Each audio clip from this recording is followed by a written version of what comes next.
Kang Jin-hyuk was a hunter, but not the kind who made headlines or cashed in on fame. As a lowly D rank, the most he could count on were odd jobs and scraps left behind by the big guilds. He'd long since learned the harsh truth of this world. Power decided everything, and without it, even hunters could be trampled. That's why, when a strange sound echoed from his apartment and he went to check, he froze at the sight before him. A shimmering portal, pulsing with light, leading to another world crawling with monsters. They couldn't see him, but he could step through without harm. For a man with nothing left to lose, it wasn't just strange and scary. It was a chance to level up solo in his own exclusive dungeon. Every monster and every treasure here was his to claim. And with no one else to steal the rewards, Kang Jin-hyuk finally had a way to rise to the top.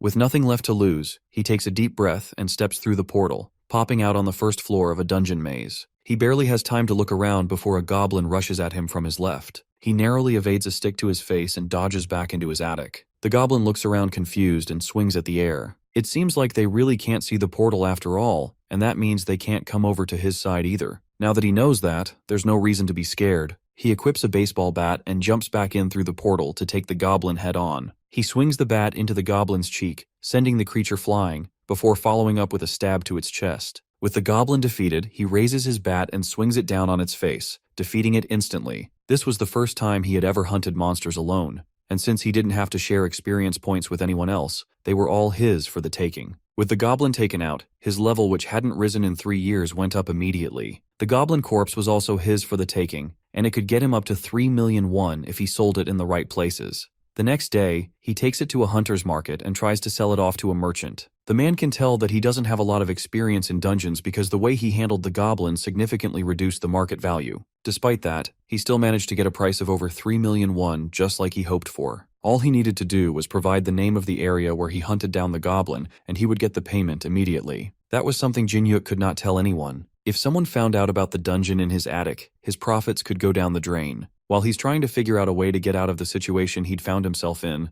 a group of hunters from the Black Dragon Guild come barging into the area like a pack of hyenas. Someone stole a kill from their territory, and they are not happy about it. At first they think it's Jin-hyuk and step up to confront him, but the merchant redirects their attention to a blonde-haired hunter who's oblivious to the situation. The hunters step up to confront him and beat him up till he can barely move. He snuck into their territory and tried to hunt monsters there without permission. For all they know, he could be the serial killer they've been looking for. With the man barely able to talk, they drag him out of the building to continue their interrogation. That man who was beaten to a pulp could have easily been Jin-hyuk. Seeing a scene like that and knowing that he won't be able to lie about where he got the goblin from, he changes his mind about selling there. He needs to find another way to sell his loot without having to deal with the thugs from bigger guilds if he didn't want his life to be at stake. As soon as Jin-hyuk gets back home, he decides to dive back into the dungeon and work on getting stronger. Before he heads in, he has to arm himself with enough equipment to be able to survive a trip into such a dangerous place. He arms himself with a teleportation stone that will allow him to teleport out of danger and back to his apartment,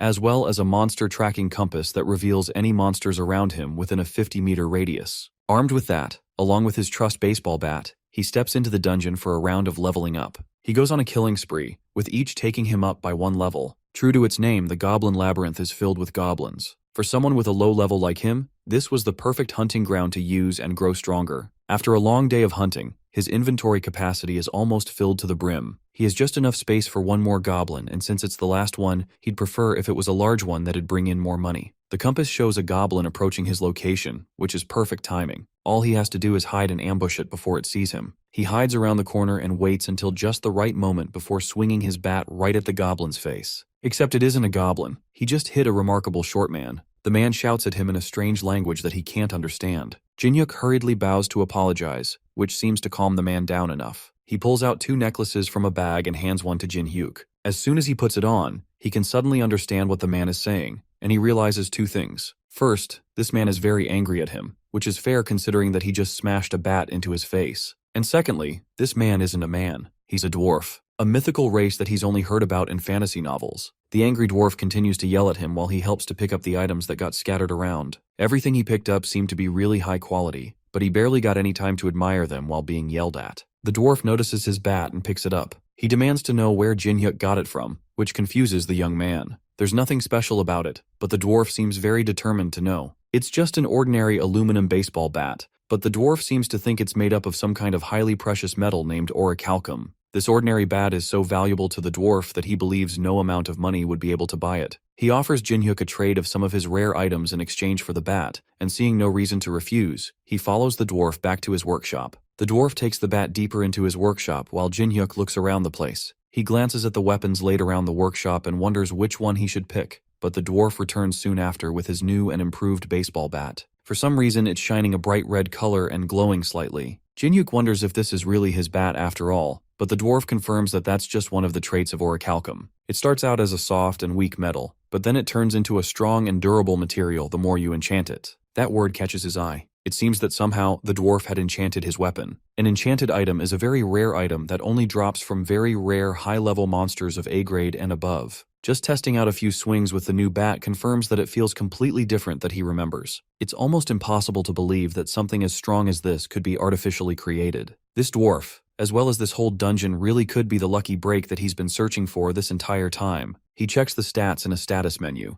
The bat is now a legendary baseball bat with S-grade durability and automatic retrieval. His once common aluminum bat has become a rare and legendary item. If he could sell the item, he would make a jackpot, but the bat is already bound to him, so he can't sell it anymore. The dwarf added the automatic retrieval enchantment to the bat, meaning that no one other than him will ever be able to use it. In the end, he can't make any money from it, but it's still a legendary item nonetheless. And even then, there are still other ways to make money. He has an inventory full of goblin corpses that he can sell for a profit. The only problem is there's nowhere to sell them without getting unwanted attention from guilds. The only other option is the hunter industry's black market. They don't ask questions and they deal with corpses efficiently. On top of that, it's really easy to get in touch with them. They always hand out business cards to lower-level hunters who need money, which means he already has a lot of these cards to use. He heads home and uses a card to find the address of one of these black markets. The business card looks incredibly shady, but right now, he doesn't have any other choice. While he's searching around for any sign that this place exists, a man calls down to him from above. His name is Deputy Cho Hyung-il, and he invites Jinhyuk to his office to meet their boss. He meets with Lee Jun-chul, who's a loan shark, currently disguised as a loan agent, who also trades monster corpses on the black market.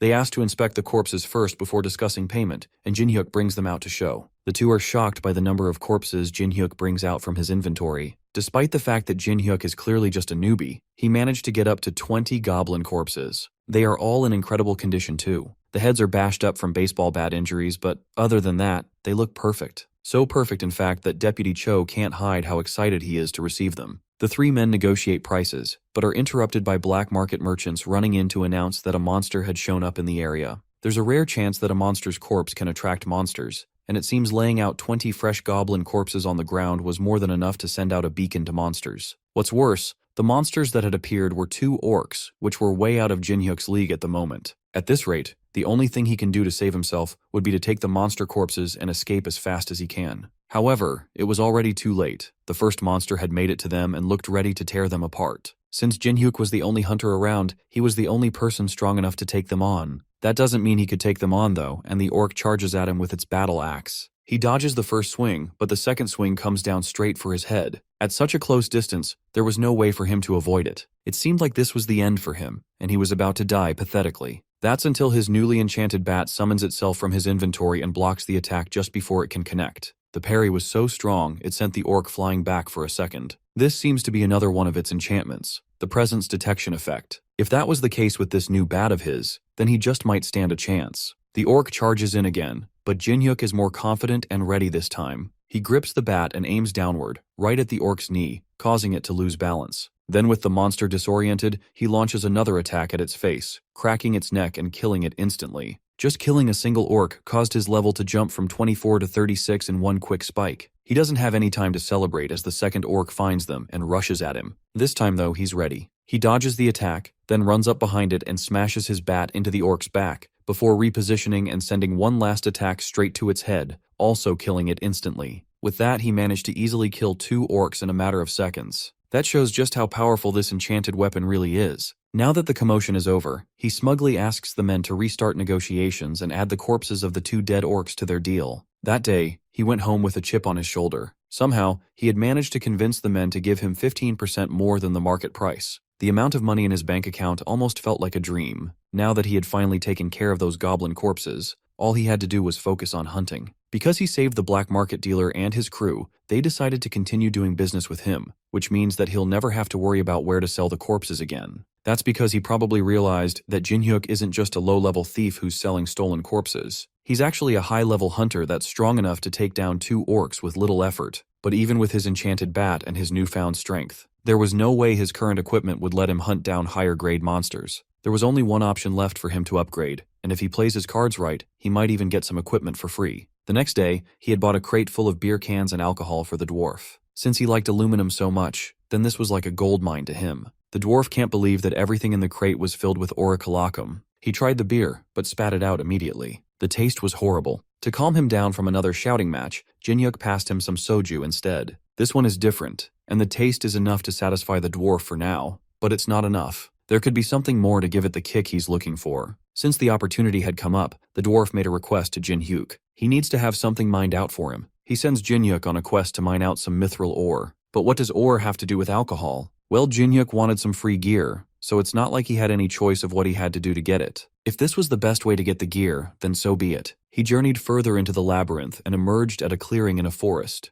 This place is much larger than he thought. A system menu pops up in front of him, telling him that he had made it to the 2nd level of the labyrinth. Now he had the opportunity to record his location as a warp point. He had no idea what a warp point was, but he accepted the option regardless. That causes a gate to open up in front of him. This portal allows him to travel between the 1st and 2nd floors easily, just like a video game. With that set up, he journeyed deeper into the labyrinth to find the mithril ore he's been sent to get. The 2nd floor was called Dogs and Skeletons, and just like the 1st floor with goblins, this floor was filled with wild monster dogs jumping out at him. These dogs were way weaker than the orcs he fought just a few days ago, meaning that they were all free experience points for him. He readies his bat and charges headfirst into a pack of dogs aiming for him. By the end of the fight, he had killed 25 orcs and gathered their corpses. Going by the market value, these corpses should net him a nice 200 million won. But he can't let the excitement of all the money get to his head. He still had a mission to mine some mithril ore. He journeys deeper into a dungeon and gets confronted by skeletons. This floor was called Dogs and Skeletons after all, and skeletons are an annoying set of monsters. Their bodies can't be sold for money, and the only way to defeat them is to break their core. That makes this fight all the more painful to sit through,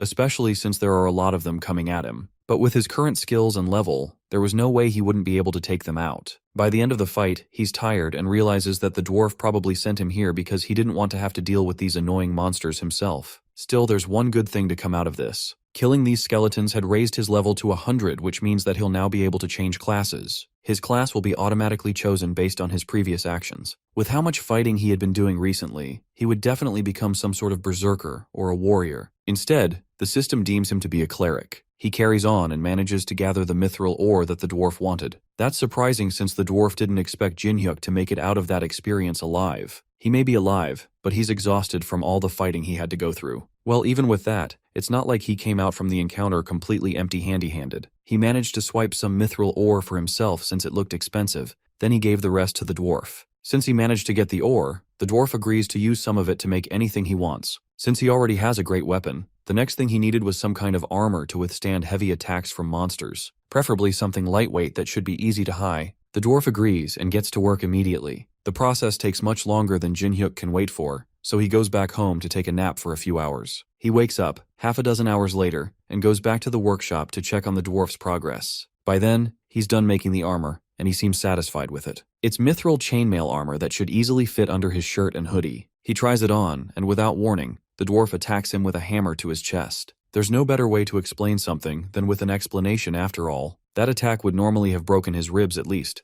but thanks to the armor, he barely felt anything. With armor as strong as this, as well as his legendary baseball bat, his combat abilities had skyrocketed. Meeting this dwarf was definitely the stroke of luck he needed to turn his life around. That's not all he had prepared, however. Next, the dwarf brings a large barrel to give him. It's the soju he had brought earlier. Jinhyuk goes back to his apartment and tries it out for himself. The dwarf was right. Just storing the soju in a barrel made out of mithril ore turned the soju into an entirely different drink. Something this amazing gave him a great idea. He calls the black market dealer again and promises him another deal. This time he's selling kobold corpses and fine quality liquor. At another part of town, the Titan Guild have just concluded their training by some newly opened gates. They should be done, but a sudden new wave of lizard men flood through the gates. It seems like it's an anomaly gate, and 3 times more enemies pour out than they have just defeated. One of the guild members suggests calling for help from another guild, but Ndoyen, the deputy guild master, can't let his pride go by calling others for help. He urges his subordinates to hold their ground and fight. Jinhyuk, on the other hand, is not having nearly as hard of a time. He just officially got his class registered as a cleric, and on top of that, he was promoted from D rank to C rank. Clerics are a rare class of healers, and it's well known that top guilds usually seek them out. That means he might now be able to be recruited by a guild. Suddenly, a bloodied and beaten-up hunter barges through the doors looking for a cleric. Jinhyuk raises his hand and volunteers as a cleric, and the man takes him back to the site where the Titan Guild members are taking in the hordes of lizard men. He's told to stand in the back line and heal as many people as he can with the other clerics. He wants to help in other ways, but the guild member assures him that all he has to do is stand in the back and heal them,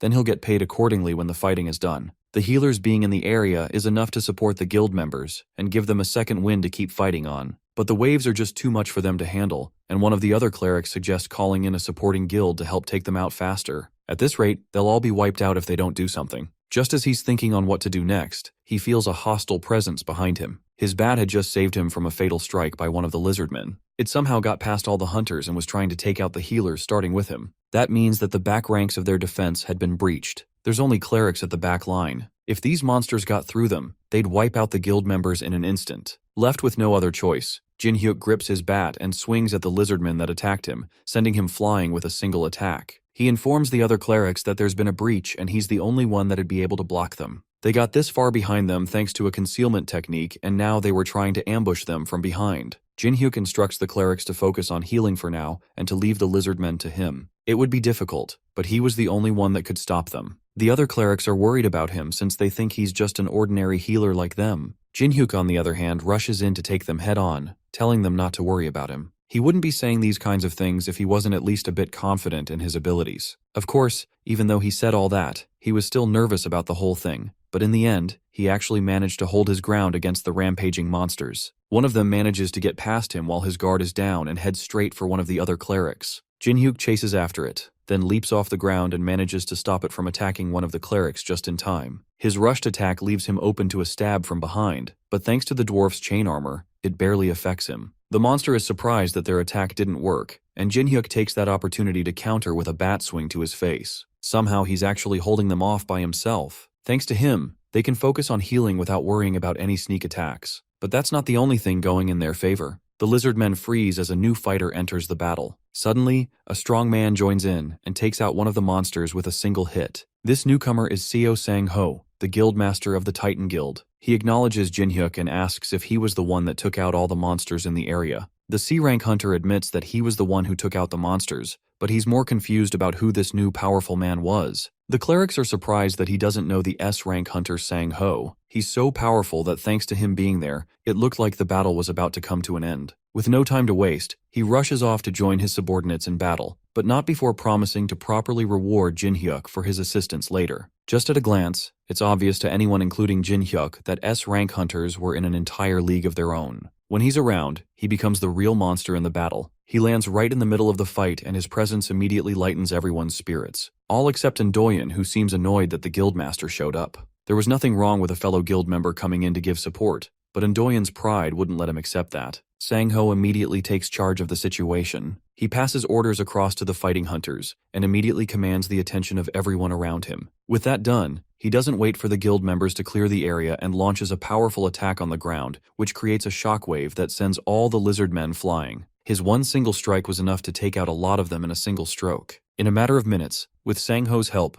all the monsters are easily taken out. Now that he was sure that his guild members were safe, he takes Endoyen by the jacket to reprimand him. What was he thinking when he decided to put his life and the lives of his subordinates at risk by taking on the monsters alone? He claims that he just wanted to protect the guild's reputation, but Sang-ho knows the truth is that Endoyen just wanted to protect his own pride. The two have a short stare-off until one of the guild members reminds him that he needs to dismiss the clerics that helped to clear the scene. The guildmaster calms himself down and goes over to address the hunters and thank them personally. Especially Jinhyuk, who is the main reason so many people made it out alive today. As a token of gratitude, he offers to allow him to enter the guild immediately without having to go through a registration process. That's something that Endoyen cannot accept. He quickly comes in to put down Jinhyuk as a mere D rank that only got lucky. Sang-ho, on the other hand, does not hesitate to remind him that this mere former D rank saved so many lives that would have been lost if it wasn't for his stubbornness. Then he forces Endoyen to apologize to Jinhyuk, which is already a big blow to the deputy guildmaster's pride.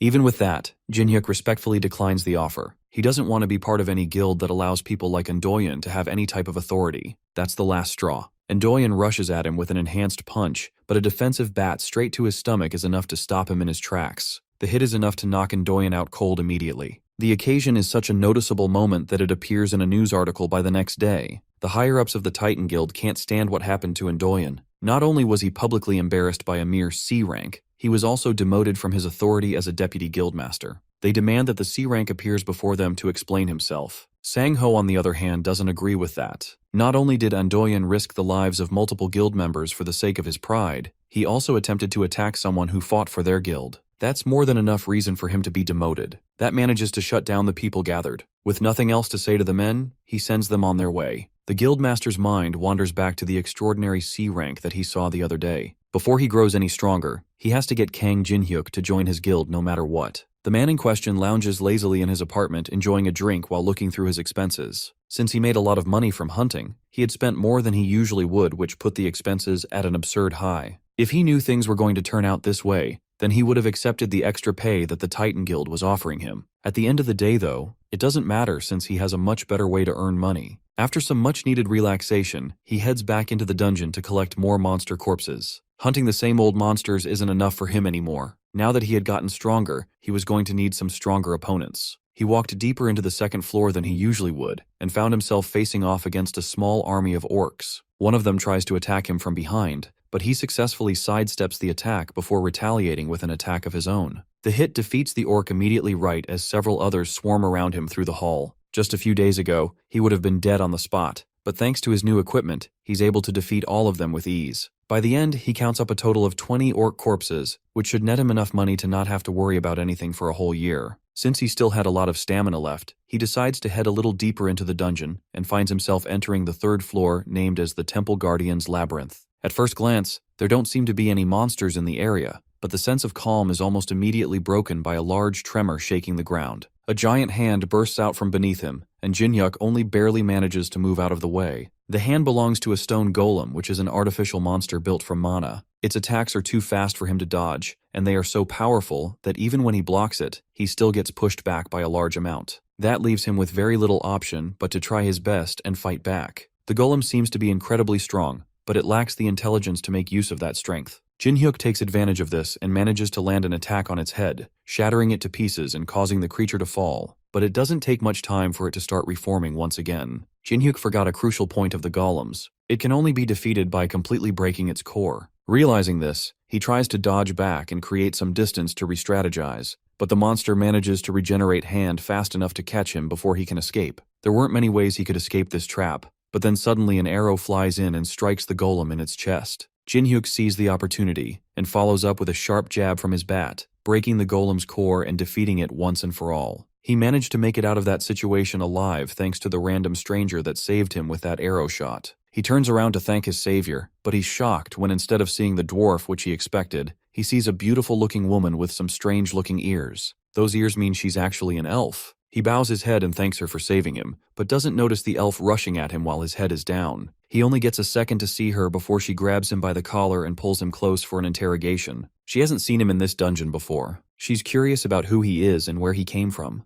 The elf clearly isn't from Jinhyuk's world. She doesn't know where he's from, and his outfit looks unfamiliar to her. She asks him a barrage of questions while he struggles to free himself from her grip. She eventually lets him go after he mentions that he entered the dungeon today. That means that he knows where the dungeon entrance is. She pushes him on the ground and drops her bow. She has finally found a way out of this dungeon. Jinhyuk stands up and demands to know what's going on with her being needlessly aggressive. The elf ignores him and instead demands that he takes her to the exit. He's not impressed by her just giving him orders out of nowhere. She's really pretty though, so he'll let it slide for now. She mentions that if he successfully guides her out of the dungeon, then she will adequately compensate him. After all, she's a platinum-ranked mercenary, so he can trust her. Her name is Lucia, and she's a half-elf that prides herself on being pretty famous. Surely he had heard of her from somewhere. Jinhyuk, though, has no idea what she's talking about or who she is. She repeats that she's a platinum-ranked mercenary and shows him her badge, but he still has never seen or heard of any of these things before. Did he come from some kind of rural area? How does he not know what the badge is or who she is? He tells her that he's from Seoul in Korea. It's her turn to be confused by the names he's calling, and she realizes that the crazy mage might have actually succeeded in his dimension-hopping spell. She tells him of her suspicions. In simple words, a mage from her dimension cast a spell on this dungeon that caused it to hop over into his. Something like that doesn't sound possible at all,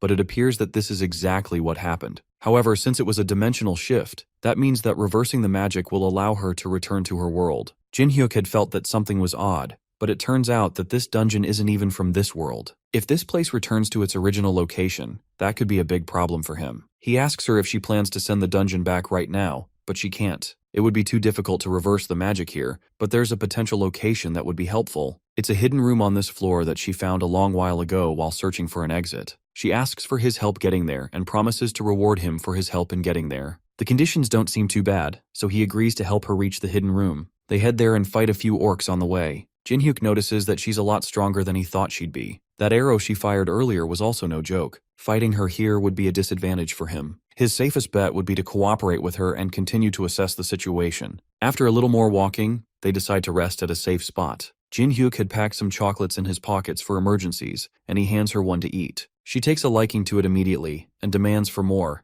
and after eating through his whole supply, she asks for even more. That was unfortunately the last one, and she accepts and seems satisfied enough to continue the journey. Eventually, they reach a large room that holds the boss of the dungeon. Lucia believes that there's a chance for the mage's spell to be in that room. To investigate, they'll need to take down the boss and free up the room. She tells him that he doesn't have to do much of anything. All he has to do is help her finish it off once she takes it down. They open the door, and the monster immediately lets out an angry roar before attacking. Lucia charges up an arrow and aims straight at the boss's chest. She tells Jin-hyuk to watch her closely. Then she uses a technique called aura to increase the impact of her attack. She fires the arrow and it hits the boss head-on, knocking it onto its back immediately. Just one of her attacks was enough to bring it down, despite how huge the armored monster was. This is the technique she's going to teach him, but first, he has to finish up the monster before it gets up again. Just like with the golems, he has to aim for the core to take it out. He jumps onto the fallen creature's chest and bashes his bat right into where he believes the core should be. One hit doesn't seem to be enough to bring it down though, and a large fist rushes at him from the side. He narrowly blocks it with one of his cleric skills, the Holy Shield. Then he uses his momentum to push himself back onto its chest. If one hit isn't enough to bring it down, then he'll just keep bashing it until it stops moving. Eventually, he busts the core open and the creature is finally defeated. He levels up again, almost reaching 200 at this point. Now that the creature is defeated, he returns to Lucia and asks her to teach him how to use aura, but he already used aura. His Holy Shield skill transformed his Holy Cleric power into aura. To him it was just a class skill, but she doesn't know what that is. Besides that, if he can use skills like that, then it seems he will be able to learn how to use aura faster than she thought. Since he has the potential to wield it well, that means that he might even be able to start enhancing his attacks with aura right away. But first, there's a condition. She sends him back to get more chocolates for her. Back in the city, Sang-ho walks alongside his secretary Lee Hyena and discusses a new anomaly that appeared near Gangnam Station. It was detected yesterday, meaning that they have about 5 days to prepare before a powerful monster appears there. No matter how Sang-ho pictures it, there's no way his guild is going to be able to take it on by themselves. However, all the other major guilds have been dispatched overseas, meaning that the Titan Guild is the only one left in Korea to fight. Hyena will continue searching for capable hunters who are freelancing locally, but none of them seem reliable. Sang-ho, however, already has his sights set on someone else. In fact, coincidentally, that person just happened to be crossing the other side of the street. He excuses himself from his conversation with his secretary and chases after Jin-hyuk. He's carrying home a large box of snacks that the elf asked him to get when the guildmaster's voice catches his attention. He offers his proposal to join Titan Guild once more, but Jin-hyuk doesn't have any plans of changing his mind. In that case, Sang-ho offers Jin-hyuk a job as a mercenary. That way he can still work for the guild, but he won't be a part of it. The rewards are also substantial. That sounds more interesting, but Jin-hyuk promises to only think about it. He returns to the dungeon and presents the snacks to the elf. She happily eats them all, and it's obvious that they don't have this kind of food in her world. After her hearty meal, Jin-hyuk asks her why she's eating down in the basement when they have already defeated the boss monster. She points up at a magic circle on the ceiling and tells him that it connects the dungeon to the world he lives in.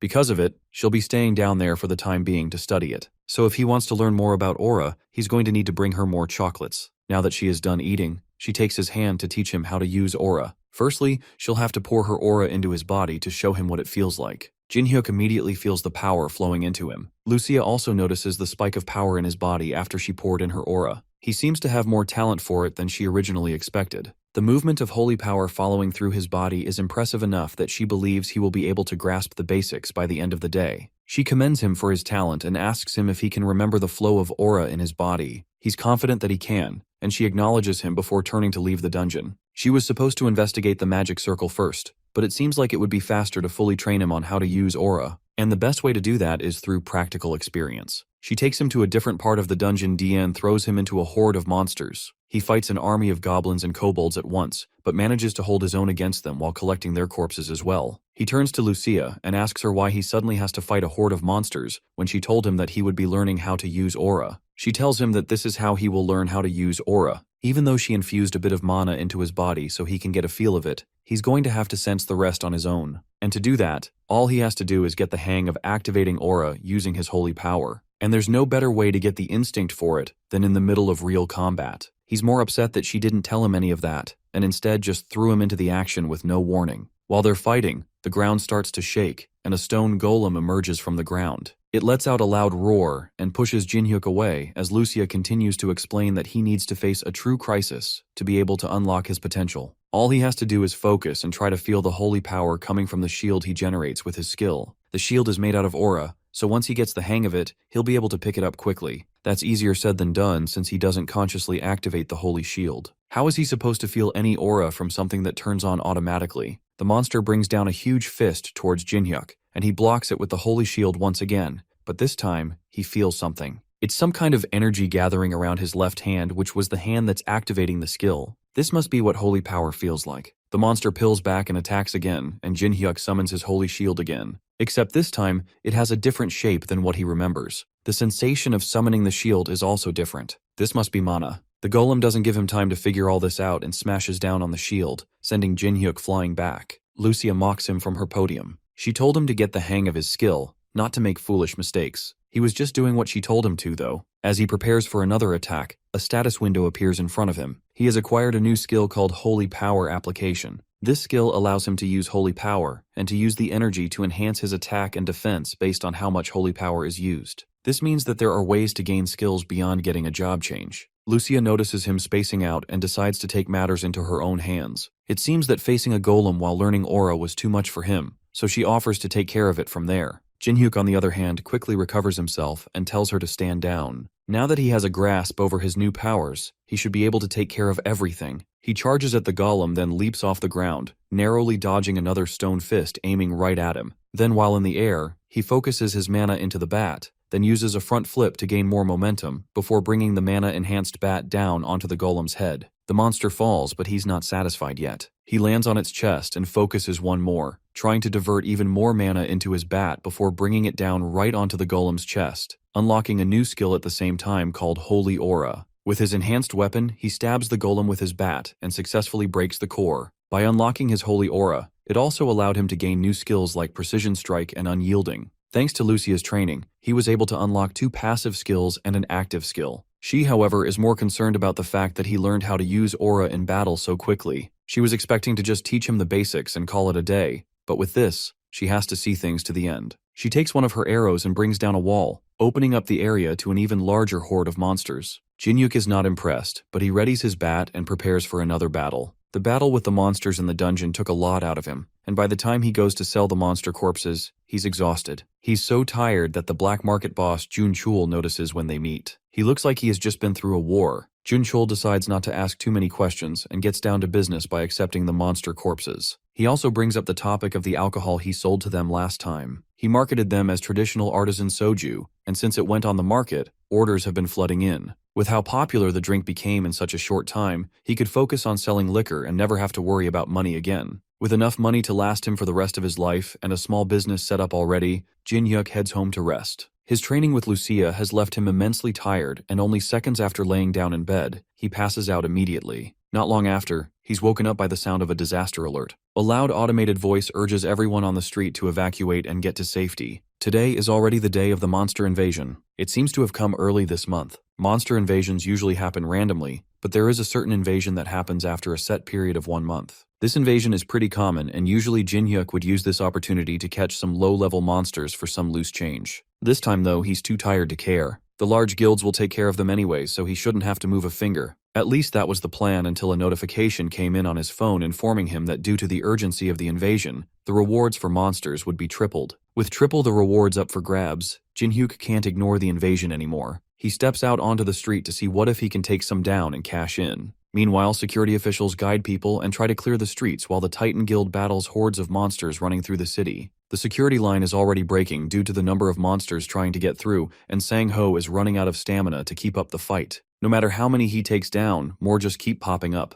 The guild members are already at their limits, and even though it looks like they have the upper hand, things aren't looking too promising. The guild secretary watches the fight worriedly from behind safety. Even though it looks like everything is going well thanks to the guild master, she can tell that they're getting stretched thin. If only they had one more powerful hunter to turn the tide. Her mind wanders to a man that the guild master had found promising not too long ago. She takes her phone and calls Jin-hyuk. He's in the middle of fighting some goblins when he picks up. She offers him a chance to fight with the Titan Guild, and in return, he will get heavily compensated. He asks for 5 times the normal compensation, and she suggests that they meet at a predetermined place to discuss more. When they meet, she offers him 4 times the compensation instead, and he reluctantly agrees. With that, she gives him a device that'll keep track of how many monsters he kills, so that they can keep track of how much he did for the guild. If he makes a more than average contribution to the fight, then he will get everything he's asking for. Now that he's gotten a chance to show off his abilities and get proper payment for it, he takes off towards the fight to provide help. Hyena watches him leave reluctantly and wonders if he will live up to the expectations that Sang-ho has of him. He was once able to take down Endoyen by pure luck, but his skills are still uncertain. He arrives on the battlefield and immediately goes after a rampaging ogre which shocks the entire crowd. He manages to kill it in one quick strike, which makes everyone else think that he has to be at least an A-rank hunter. A rank is close, but Jin-hyuk believes that with his current abilities, he has to be stronger than an A rank. He takes a moment to drink a mana potion and recharge. Thanks to Lucia's intense training, he has managed to reach level 200.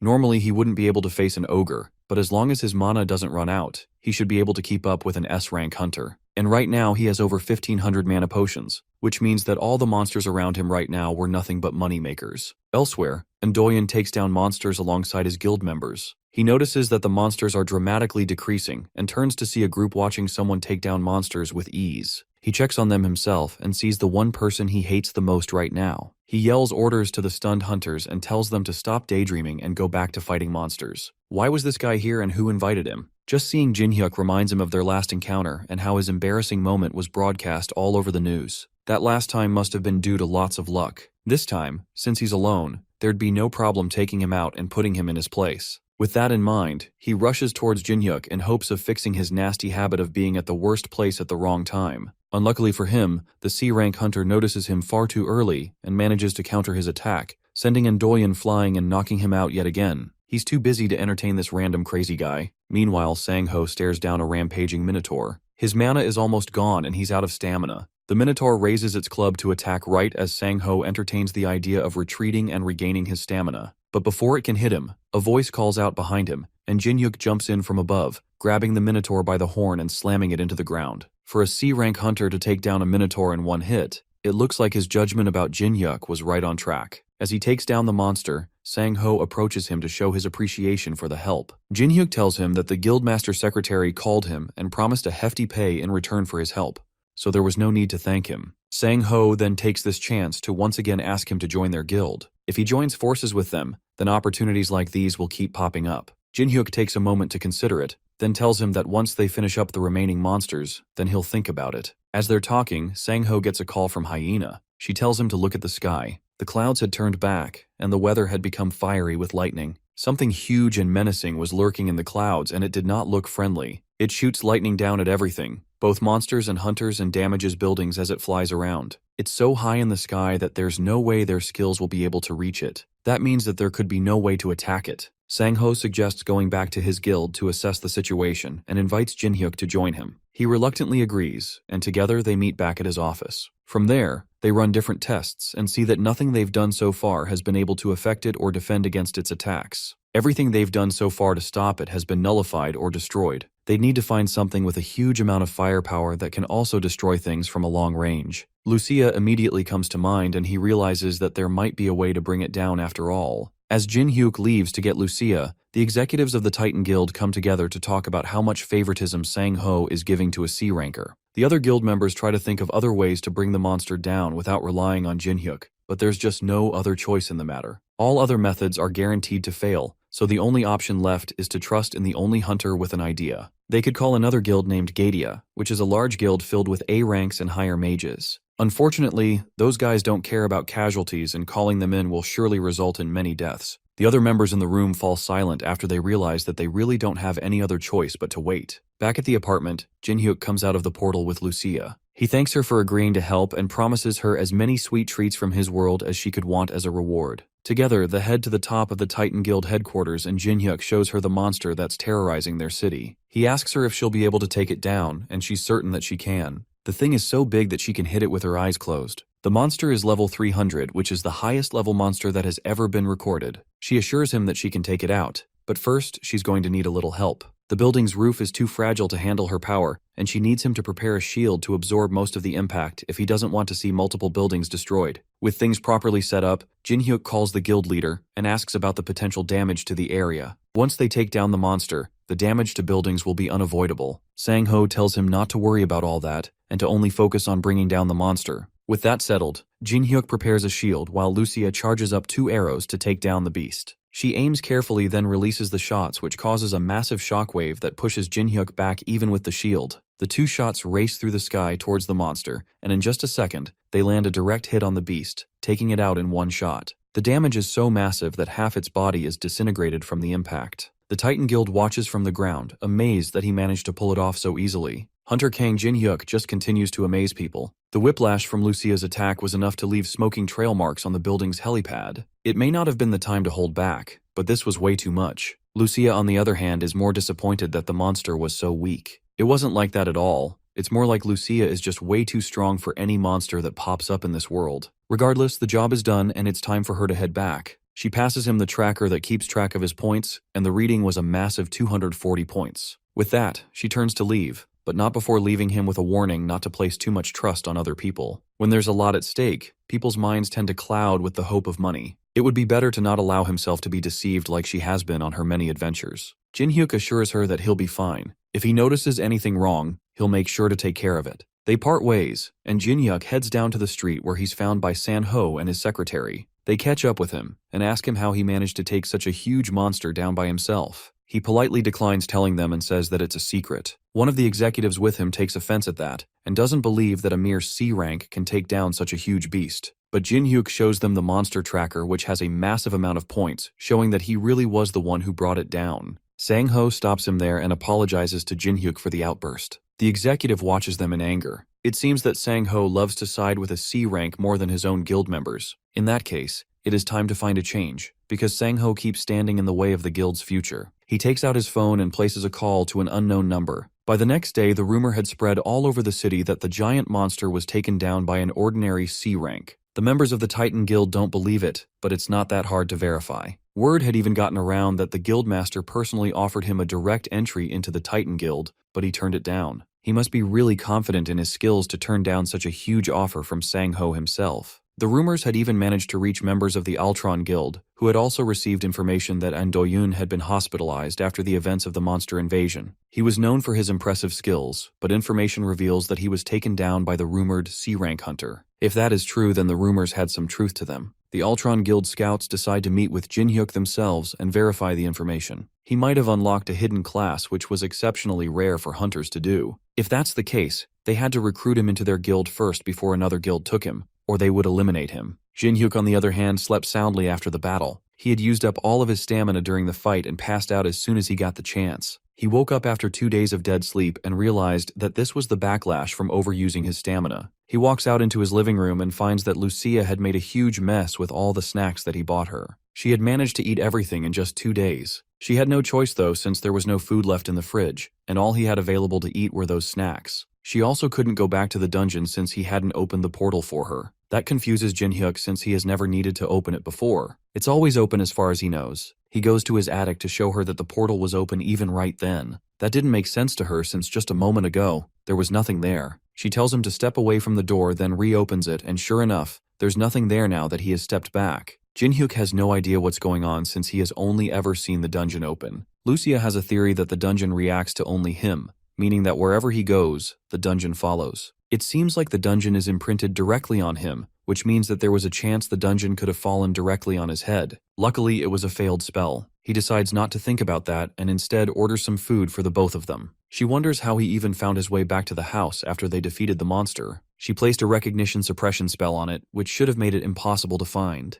Jin-hyuk asks her why she would place something like that on his house. She explains that while he was sleeping, some strange people kept coming by. They were from some guild named Altron and Guardian, and they were so annoying that she made it so they could never come at all. Jin-hyuk is confused as to why those large guilds would be looking for him, so he pulls out his phone to find out just what had happened while he was asleep. The first headline he sees catches his attention immediately. News of him defeating the new giant monster had spread around the internet. There was even a video circulating around that clearly showed him fighting along with the Titan Guild. It seems that he became famous overnight. This is going to be a problem. It seems like he got too greedy, and taking advantage of Lucia's power had put him under a spotlight. The hunter industry is territorial, and whenever they see a strong competitor, they try to take them out as soon as possible. He decides not to dwell on the past. With Lucia done eating, they head back into the dungeon to take their loot to the dwarf. Thanks to Lucia's powerful shot, the body was too weak to use and they were only able to recover the head. The old man is frustrated at the elf for overdoing it and ruining valuable material. It seems like he and Lucia have a natural hatred towards each other. Jin-hyuk cuts in during their argument and asks the dwarf if he can make something out of the corpse. He takes a moment and digs something out of the head. It's the organ that allowed it to produce lightning.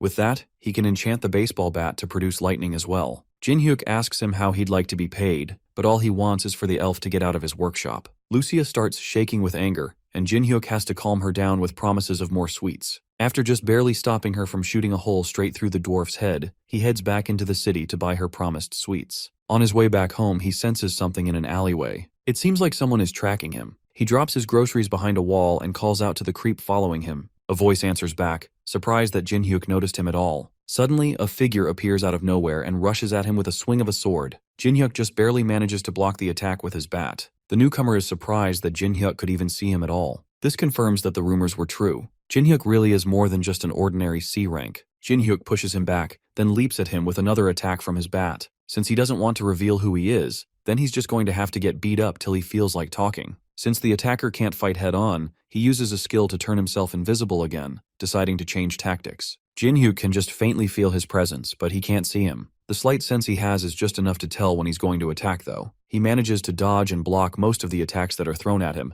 but at this rate, things won't go well for him for much longer. If he had his usual bat, he could track him more easily, but the old dwarf is working on it, meaning he had to switch to a regular aluminum bat instead. He can't stay here for much longer. With no other means of fighting, Jin-hyuk makes a run for it, but not before the hooded attacker attaches a tracking device to his shirt. Jin-hyuk makes his way to a crowded area to hide, but the attacker's tracking device allows him to continue monitoring wherever he goes. The trail leads to a bathroom in a department store, and he follows it in, camouflaging himself in the meantime. He stops in front of the stall that the tracker led him to and kicks it open, prepared to attack, except there's nothing there but the tracker stuck to the wall. It was a trap. He realized that much too late as Jin-hyuk rushes behind him with his bat-raised tie swing. In this confined space, disappearing won't save him. He just barely evades the attack and counters with a knife swing to Jin-hyuk's face. That is easily dodged, and the hunter grabs the attacker's hand before slamming him into the ground. With nowhere left to run and the wind knocked out of him, Jin-hyuk raises his bat and prepares to swing one last time, and prepares to smash his head in if he doesn't tell Spill who sent him on this chase. Meanwhile, outside, a boy wants to use the toilets. There's a sign forbidding entry, but he just can't hold it anymore. His dad reluctantly lets him run right as the assassin is about to confess.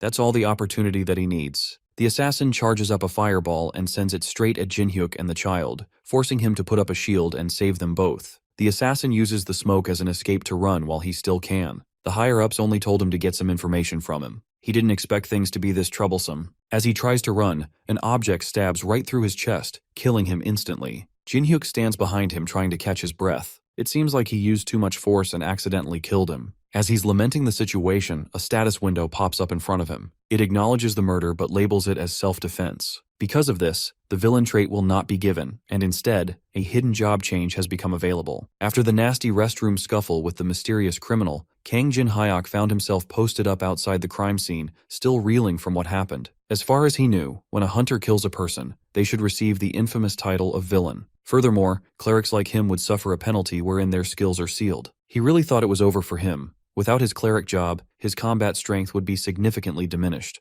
But killing that bastard surprisingly triggered a class change. Two detectives approached the shaken young man to get his statement as to what happened in the restroom. The lead detective, Jo Kyung-yeon from the Hunter Affairs Division, showed his badge and politely asked for Jin Hyuk's cooperation on the sensitive matter. They identified the magician hunter who attacked the young man. Jin Hyuk gave the detectives the truth. When the magician found himself in danger, he used magic with the intent to kill. He used fire magic with full awareness that a child would get caught in the blast. Jin Hyuk worries that the child might be hurt in any way, but the detectives assured him that the kid only got minor burns, nothing serious. The kid and his father even extended their heartfelt thanks to Jin Hyuk for coming in clutch. He was just relieved that the kid didn't sustain a major injury. The detectives acknowledged that the kid remained unharmed thanks to Jin Hyuk's quick and proper response. Thanks to his valiant efforts to neutralize a criminal, there should not be any issue with the case being legally recognized as self-defense. He could even return home right after the investigation wrap-up. To be honest, Jin Hyuk was expecting more trouble, but thankfully, the authorities were reasonable. Detective Joe inferred that the young man's prior actions played a part, and the laws applied to hunters have always been a little different. But there was another reason why they were being light on the young man. It was the fact that he did not receive the villain title even after killing someone. The said title only appears when someone deliberately commits murder. It does not rear its ugly head when the killing is done in self-defense. It's an open secret to hunters at this point. If Jin Hyuk could keep what he heard to himself, there wouldn't be any need to be hassled by a legal trial. If he does choose to reveal any information regarding the incident to others, it would put the whole Hunter Affairs Division in a difficult position. Naturally, Jin Hyuk knew to keep his mouth shut. However, from the division's perspective, trust can only go so far, and it carries some risks. Just to be sure, Detective Joe handed the young man a recorder just for safety measures. From now on, he would be required to keep the device on him at all times. To put it bluntly, the monitoring device would get triggered if it picked up on 3 taboo words. As soon as it hears the words murder, villain, and self-defense, a signal would be sent to the authorities. As long as the young man keeps his mouth shut about the entire matter without speaking those taboo words, there should be no problems. Detective Joe urged Jin Hyuk to go home and rest to wipe the shock from his system while the big boys cleaned up all the mess. Jin Hyuk thanked the detectives and went on his way home with a sullen expression. As soon as he walked away, the detectives gossiped about the young man rumored to be the one who captured the rumored new type of monster. Even an amateur could plainly see that Jin Hyuk was not a C-rank hunter at all. He managed to block a full-powered flamestorm without taking any damage while protecting a child. The high-level magician hunter criminal wasn't someone that anyone could just defeat. At this point, Jin Hyuk's mysterious capabilities are more than just exaggerated rumors. What the division was sure of was that Kang Jin Hyuk must have power far beyond a normal C rank. The detectives could only hope that he stayed clean of unnecessary trouble to cultivate mutual trust. Finally, alone, Jin Hyuk checked on his new class, the Inquisitor. It was a hidden class without any publicly available records available. He was hoping to acquire something like this someday,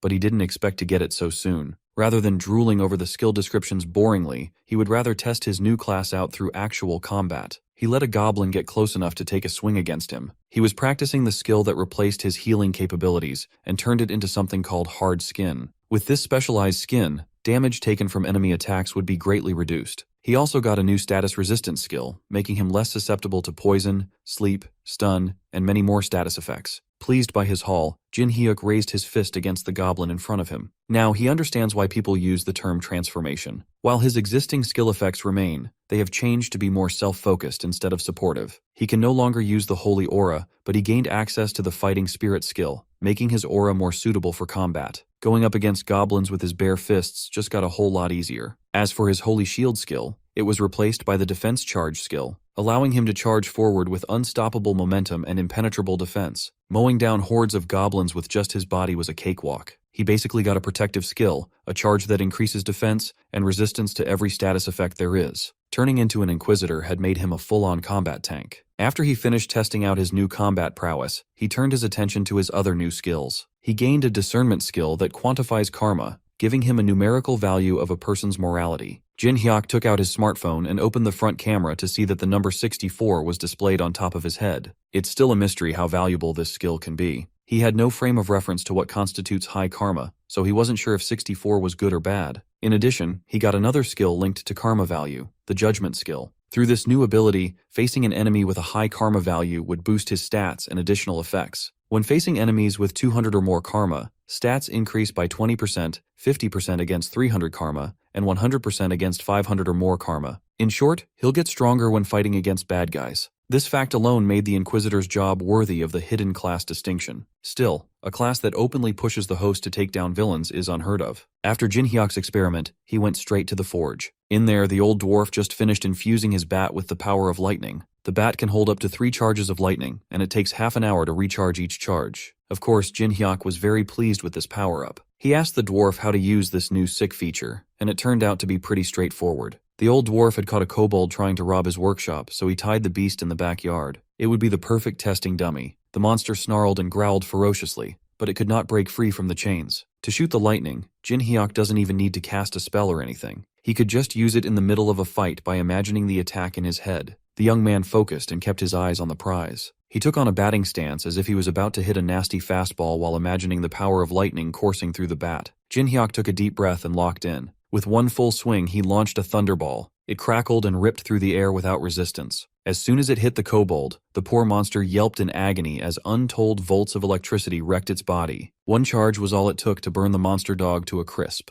The chains became undone as the kobold's physical body disintegrated into dust. Even its skeleton was burnt to black, showing how fearsome the thunder charge really was. The old dwarf was visibly proud of his outstanding work. Gaining access to a long-range attack would make fighting a lot easier for Jin Hyuk now. Now that testing was done, Lucia came up to Jin Hyuk and asked if they could talk for a second. The feisty elf took him to a corner and grabbed the weird pendant hanging around his neck. She confronted him about what he had been doing outside. Lucia had noticed that the young man no longer had any divine power in his body, not to mention the suspicious item he was wearing around his neck. She was just worried that Jin Hyuk was planning something strange. The young man defended himself, telling her that this was all just a misunderstanding. He gave Lucia and the old dwarf a rundown of what happened outside. He told them how he got involved in an incident that changed his divine power into something else entirely. Moreover, he can't go into specific details due to the odd trinket given to him by the detectives. In the old dwarf's mind, the solution was simple. He could just deal with the device first, so they could hear the whole story. The blacksmith would gladly tinker with the trinket, but Jin Hyuk would need to run an errand for him first. Old dwarf swore that the errand was nothing big. It would just be a simple favor in exchange for taking care of the device. After rummaging through his sack, he tossed a compass to the young man's hand.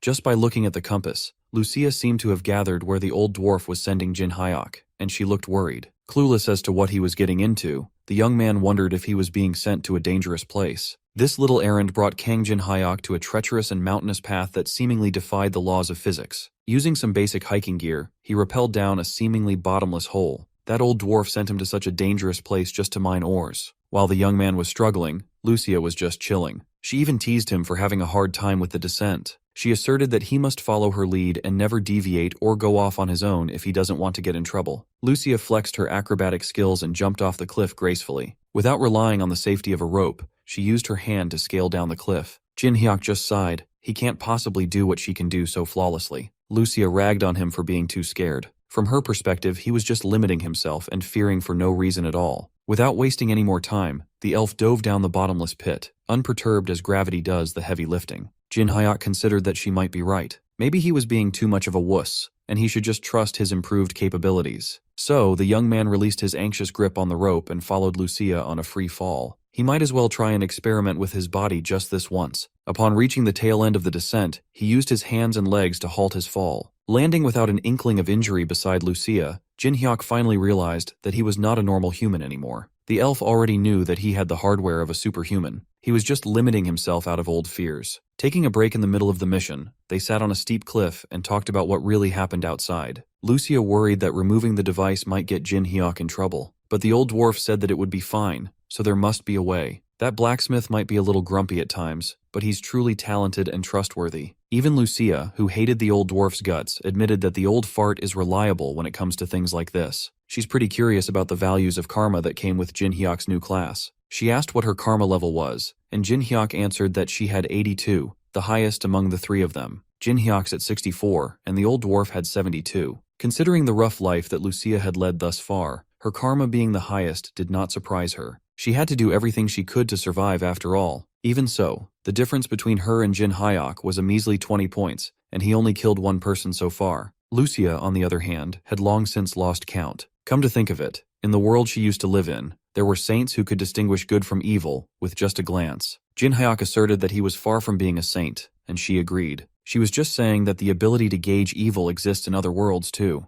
Anyway, Lucia wasn't too interested in looking for a mine for that old fart. She was more interested in thoroughly analyzing the young man's new abilities. When asked why she had such a vested interest in Jin Hyuk's abilities, she playfully answered that she just finds him entertaining. Since staying in an abandoned dungeon won't really give them a solid understanding of karma values, Lucia proposed that they go outside to do some experiments. Jin Hyuk feels bad for halting the mission for the old dwarf, but he also wants to understand his new abilities better first and foremost. As Lucia said, staying in a dungeon with just the two of them won't deepen his understanding, so he fished something out of his pockets. Though he felt a bit sorry for the old man, he brought out a return stone to instantly return to a predetermined location he had assigned in the outside world. Upon crushing the stone in his fingers, a dimensional rift opened up right where the two of them were standing. Lucia was taken aback for a moment before being swallowed up by the portal. Surprisingly, doing this increased Jin Hyuk's karma. A few minutes later, the duo found themselves in the middle of the bustling city street. Lucia got herself a drink while Jin Hyuk worried that her camouflage magic wasn't helping detract attention from them. She already told him that she hid her original appearance using magic to blend into the crowd, but the illusion of her wearing human clothes just made them stand out even more. Every person around them cannot take their eyes away from the beautiful woman sitting with Jin Hyuk. Lucia cheekily insisted that she couldn't conceal her beauty, so camouflage wasn't helping much. As much as Jin Hyuk wanted to disagree, he couldn't. Lucia might be the prettiest woman he had ever seen. Enough with the useless chatter. Lucia wanted to summarize what they know about karma values thus far. Simply put, doing bad things accumulates karma. For example, Jin Hyuk's karma value increased by 1 point due to his failure to keep his promise to the old dwarf. Besides hurting others, karma can increase through other nasty things. On the other hand, if it's consensual harm, like in a self-defense situation, karma values don't go up. They still don't have the baseline of what constitutes high or low karma, but if it's over 200 points, a person is recognized as a villain. Killing someone in the 200 karma value threshold won't get you penalized. It would be considered self-defense instead of murder. The powers that be no longer see them as human. Since even Lucia and the dwarf haven't reached 100 points, you have to be pretty evil to get over 200. Jin Hyuk had been observing people the whole day, and he hadn't even seen an average pedestrian with over 50 points of karma. They're probably wasting their time in a relatively peaceful public place. They need to go to a scummier area to see some real high karma people. Luckily, a place where bad guys gather was easily accessible through the red light district of the city. Lucia was fascinated by the blaring lights in the streets at night. She asked if people weren't afraid of being spotted by monsters or anything like that. Jin Hyuk patiently explained that, unlike in her world, monsters don't wander around Earth normally. As an elf, she found the air of the red light district awful, but at least they had pretty lights. Every world has its own bright sides, after all. As they were walking in the seedy streets, a shady barman approached the two and complimented Lucia's beauty. The man asserted that their bar was having an event, and beautiful ladies could enjoy up to 5 cocktails for free. Lucia simply shoved the man out of the way and continued walking. Before she could get far, Jin Hyuk grabbed her by the shoulder and told her to wait up. The young man insisted that they should stay a while and enjoy those free drinks. The barman lit up and escorted them into the establishment as he swore to give Lucia the best service there is. After walking all day and only seeing normal people with normal karmic values, Jin Hyuk finally found what he was looking for. He finally spotted the barman, a villain scum with 300 karma hanging on top of his head. The duo sat at the bar and enjoyed the liquor served in front of them. The cocktail had a sweet flavor to it, so Lucia liked the drink very much. Meanwhile, the barman was quietly snickering to himself. He just gave those two a poison-laced drink that paralyzes a target with a single drop.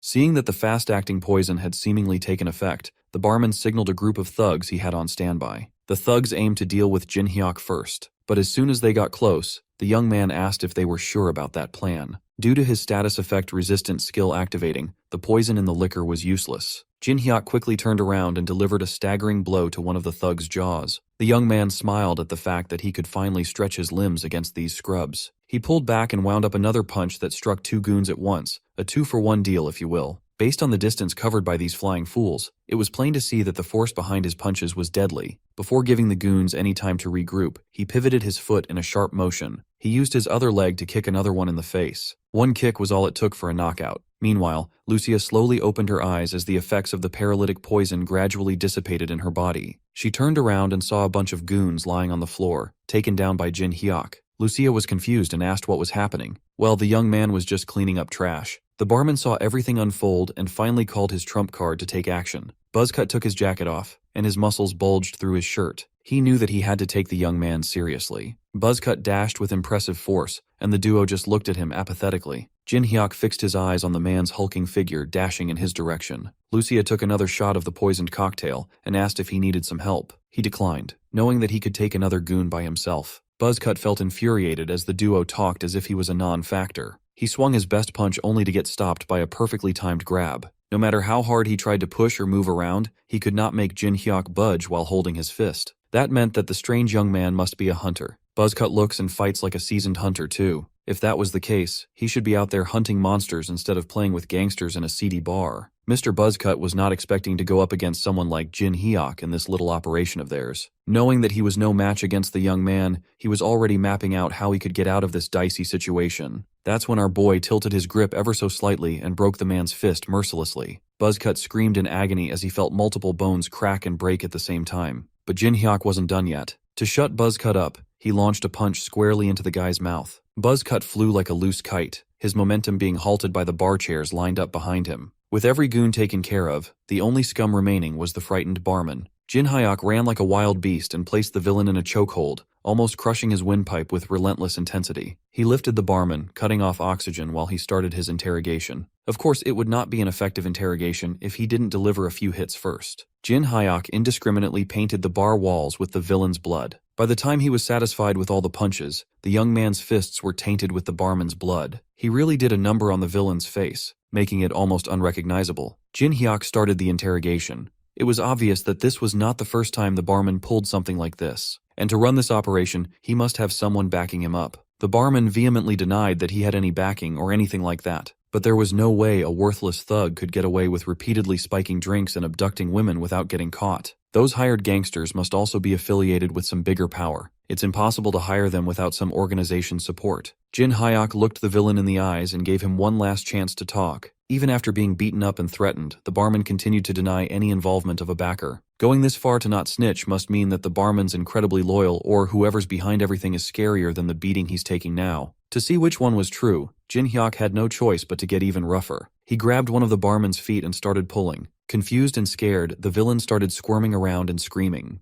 Jin Hyuk insisted that he was simply helping the guy find the motivation to talk in any way possible. Barman tried to act tough and asserted that violence wouldn't make him talk, but the young man begged to differ. Before Jin Hyuk could do something more horrific, Lucia interjected and told him to get out of the way and stop with his barbaric and complicated methods. She manifested a mysterious power in her hand and slowly brought it up to the barman's face. The villain went from scared and confused to relaxed and loose, albeit still ugly. As soon as Lucia's mysterious power entered the barman's system, a few seconds of silence passed. Suddenly, his face twisted into demonic insanity, and he started asking the duo if they were sent by an organization called Altron. He crazily insisted that no matter how much crap Altron pulls, it's too late now. Whatever Lucia did to this guy made him a mumbling fool. Well, she just made it easier for the barman to confess. She wasn't expecting him to go insane and spill like crazy, though. The barman continued that Altron was insignificant, because his tyrant guild would massacre every last one of their enemies. Just like that, the duo found the power backing this horrible operation, the Tyrant Guild. It looks like this situation is bigger than Jin Hyuk initially thought. He asked the crazed barman what made him confident that Tyrant would be able to massacre their enemies. The drooling bastard simply answered that they had Alon's elixir. This answer just confused the young man even more. He didn't know what the barman was talking about.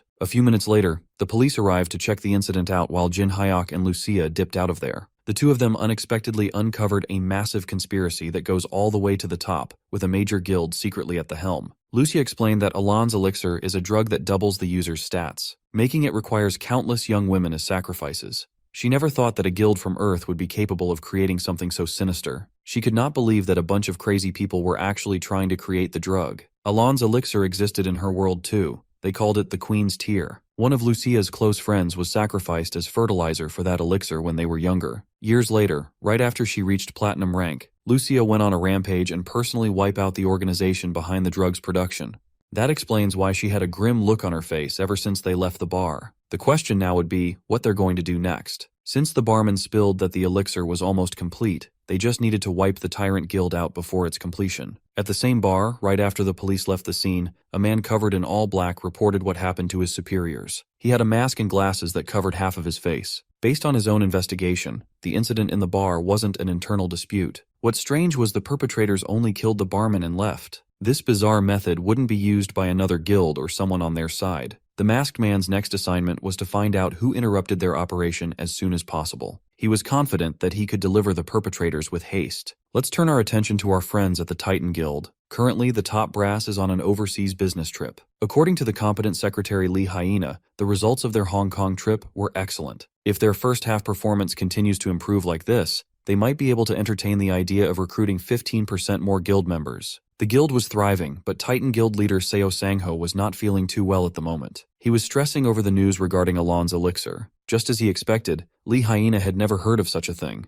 The association has been trying hard to conceal its existence from the world. It would be tough for Lee Hyena to return to Korea at the moment as she still has some guild business overseas to attend to. Since that was the case, Sangho would have to act on his own for now. He tasked Secretary Lee Hyena to issue an urgent order to the entire guild immediately. As of now, the Titan Guild will be declaring a full-on hostile relationship with the Tyrant Guild. A war is upon everyone. Surprised by such a drastic decision, Lee Hyena asked for more information before they thrust the entire guild into the middle of a major conflict. All Sangho said was that failing to prepare now would only lead to even greater chaos in the future. If the information he received turns out to be true, it would be too late once chaos descends. Lee Hyena demanded what kind of information the leader had just received to act this unhinged. Sangho knew as well as anyone that this order was a declaration of war against an entity as big as their guild. He also assured his secretary that the Ultron Guild and even the government would be on their side when the time came. Even so, war carries enormous risks for everyone involved. Lee Hyena suggested that they at least consult their guild executives to make a more cautious and reasonable decision, but Sangho had already made up his mind. His thoughts have never been clearer, and he has no time for nonsense meetings. Just by looking into his eyes, Lee Hyena knew that the leader had already made up his mind on this matter. Sangho's usually the cautious type,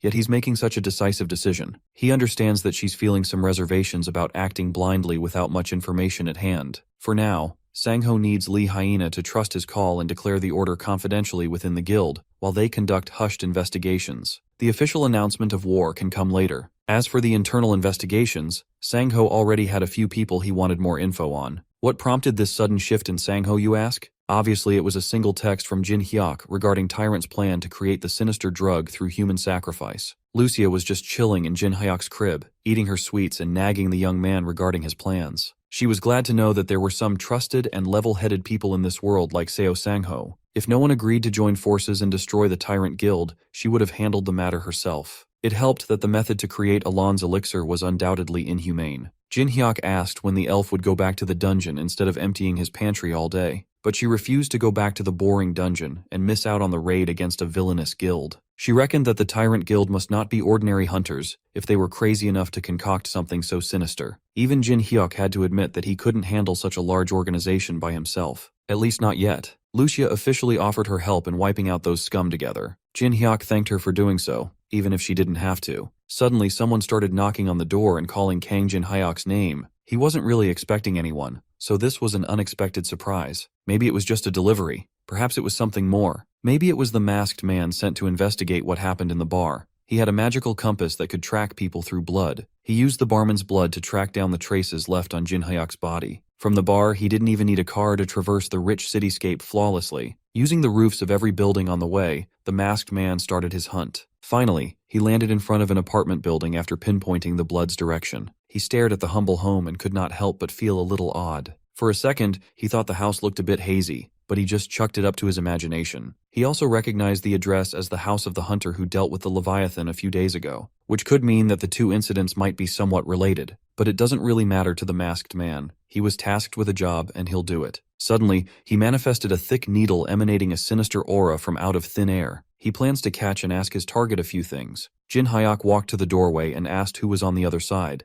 As expected, the masked man told him that he had a late delivery due to an accident. The young man wasn't dumb. There's no way that a delivery would arrive in the late hours of the night. Besides, there's still a recognition suppression spell cast around the house, making it virtually impossible to find his home. If someone overcame that powerful spell to come here and pretend to be a delivery person, they must be up to no good. Nevertheless, Jin Hyuk opened his door while maintaining his vigilance as the masked man forced his way inside with the sinister needle in hand. He was expecting some dirty tactics, so it wasn't hard for Jin Hyuk to catch the villain's hand as it aimed for him. He cheekily asked if deliveries come with poison darts as a bonus these days. The masked man was supposed to be the one doing the sneak attack, yet he was the one caught off guard. Lucia chimed in and fired an arrow from her bow while hurriedly telling Jin Hyuk to move aside. The arrow's speed and velocity were unparalleled. It was practically impossible to dodge at such close range as it pierced the villain's body. The force behind the shot sent the masked man flying out of the second floor. He bled profusely as the arrow dug deeper into his flesh and organs. Lucia loaded up another shot and asked Jin Hyuk to step aside as she intended to finish the bastard off. Jin Hyuk waved her off and insisted on handling the problem himself, as the masked man must be looking for him because of what happened in the bar. Lucia warned him that the assailant wasn't ordinary by any means, as he managed to survive one of her arrows. As the masked man tried to dislodge the arrow, he shivered as he wondered just who on earth was that woman who pushed him to such a critical state in one attack. He finally got the tip out, bleeding all over the pavement. Every cell in his body was telling him to retreat for now. By the time Jin Hyuk tried to catch up, the masked man was already doing injured parkour on top of the neighboring roofs. Lucia asked if the young man wanted to give chase, but Jin Hyuk found it too troublesome. The bastard would just come after him again anyway. They could just hash it out at a later time. What's more important was the masked man's karma value. He had over 900 on top of his head. That means he's someone who kills like it's nothing. Jin Hyuk was itching to go up against a real villain, so this worked out perfectly. He was even thinking of using the masked man somehow in some way. The next day came, and Jin Hyuk and Lucia were escorted by a guild car to the mountains. The driver pulled over and pointed out the remote investigation site. They were brought here under guild leader Sangho's personal instructions, but it's no secret that there are still a lot of people in the Titan Guild who aren't fond of Jin Hyuk.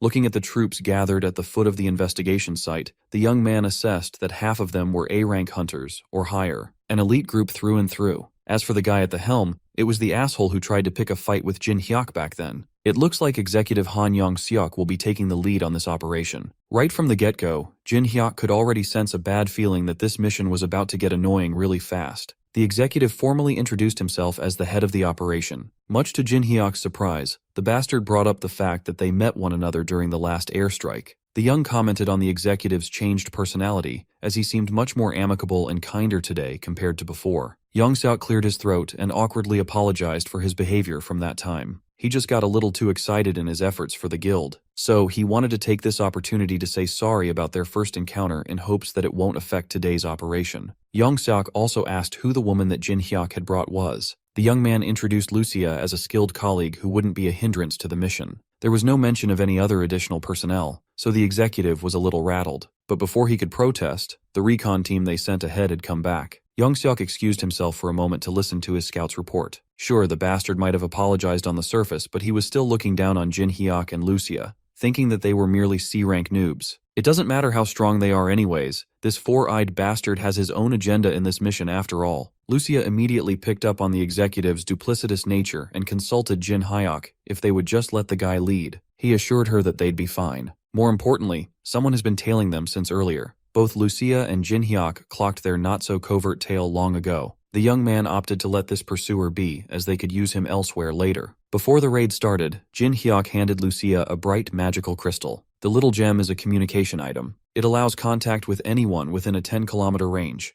They'll need it later, so it's best to keep it handy. Yong-seok came back with the confirmation of the initial reports. From what they've gathered, it's clear that the Tyrant Guild is involved in human trafficking. As for the plan of attack, the executive actually wanted to ask Jin Hyuk for a favor. After investigating, the recon team found a strong barrier installed around the building. They also believe that there's only one person capable of breaching that barrier without being detected. Yong-seok insisted that there was no one more suitable to sneak through the barrier than Jin Hyuk. The young man freely called him out for essentially requesting a literal death walk behind enemy lines. The executive continued playing the part of an impartial team leader. He even sarcastically claimed that only the man who took down the Leviathan could pull off this stealth mission. Besides, rather than moving with the Titan Guild members, whom he never worked with before, it would be much easier to work on his own. Yong-seok was just putting everything on Jin Hyuk's shoulders. He's blatantly passing on all the risks to one person. They might think that they're getting one up on Jin Hyuk, but this is precisely the situation he was hoping for. So, Jin Hyuk joined a select team of Titan Guild hunters to sneak into the part of the barrier where they could penetrate. The plan is simple. The magic team will create a small breach in the barrier, and Jin Hyuk will have to needle his way in. They reached the eastern facade of the facility and sped up.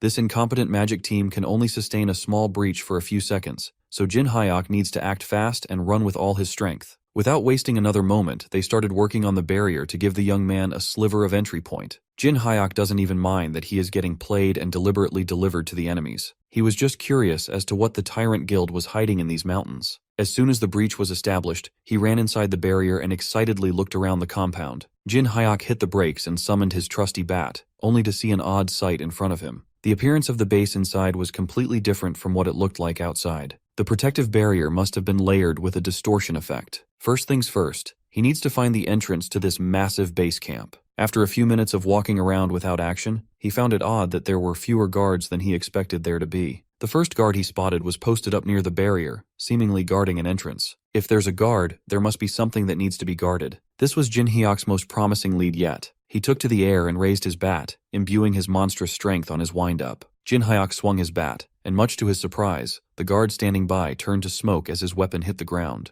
It turned out to be an illusion, and not a real person. He thought he could knock a guard out to capture and interrogate so he could open the door, but now it's solely up to him to figure that out. Much to his surprise, this supposedly secure facility had automatic doors like a freaking supermarket. The defenses were laughably lax, and it doesn't even look like they had CCTVs installed. They must think that the women they abducted had no chance of escaping anyway. Just to be sure that he won't get bamboozled, Jin Hyuk brought an insurance policy through his inventory. He retrieved an EMP generator made from the materials of electric-type monsters and casually dropped it on the floor. With this, any communications or security devices in the immediate vicinity would be disabled. This is why he left a magic communication crystal with Lucia. As soon as the EMP took effect, Jin Hyuk planned out his next steps. With the whole compound cut off the grid, it's about time to get started on his actual mission. From a distance, the masked man continued keeping a close eye on Jin Hyuk. He was starting to piece together the young man's involvement with the bar accident and the Titan Guild. Just like everyone else, the masked man seems to have his own hidden agenda too, and Jin Hyuk plays a crucial role in making it go smoothly. As a result of the EMP that Jin Hyuk set off, one of the idle guards of the facility watched as his game was interrupted as his phone died. The guard blamed the countryside's remoteness for messing with his gaming time. When he finally sensed that something wasn't right, a red bat was already bashing the side of his face without mercy. Jin Hyuk didn't even swing. He actually threw his weapon and stabbed that bastard with the blunt tip of his baseball bat. After making sure that the guard was out of commission, he used auto-recovery to call his bat back. Jin Hyuk finally found someone made of flesh and blood to beat up. The guard's blood splattered to a nearby wall as he hit the smooth concrete floor with a thud.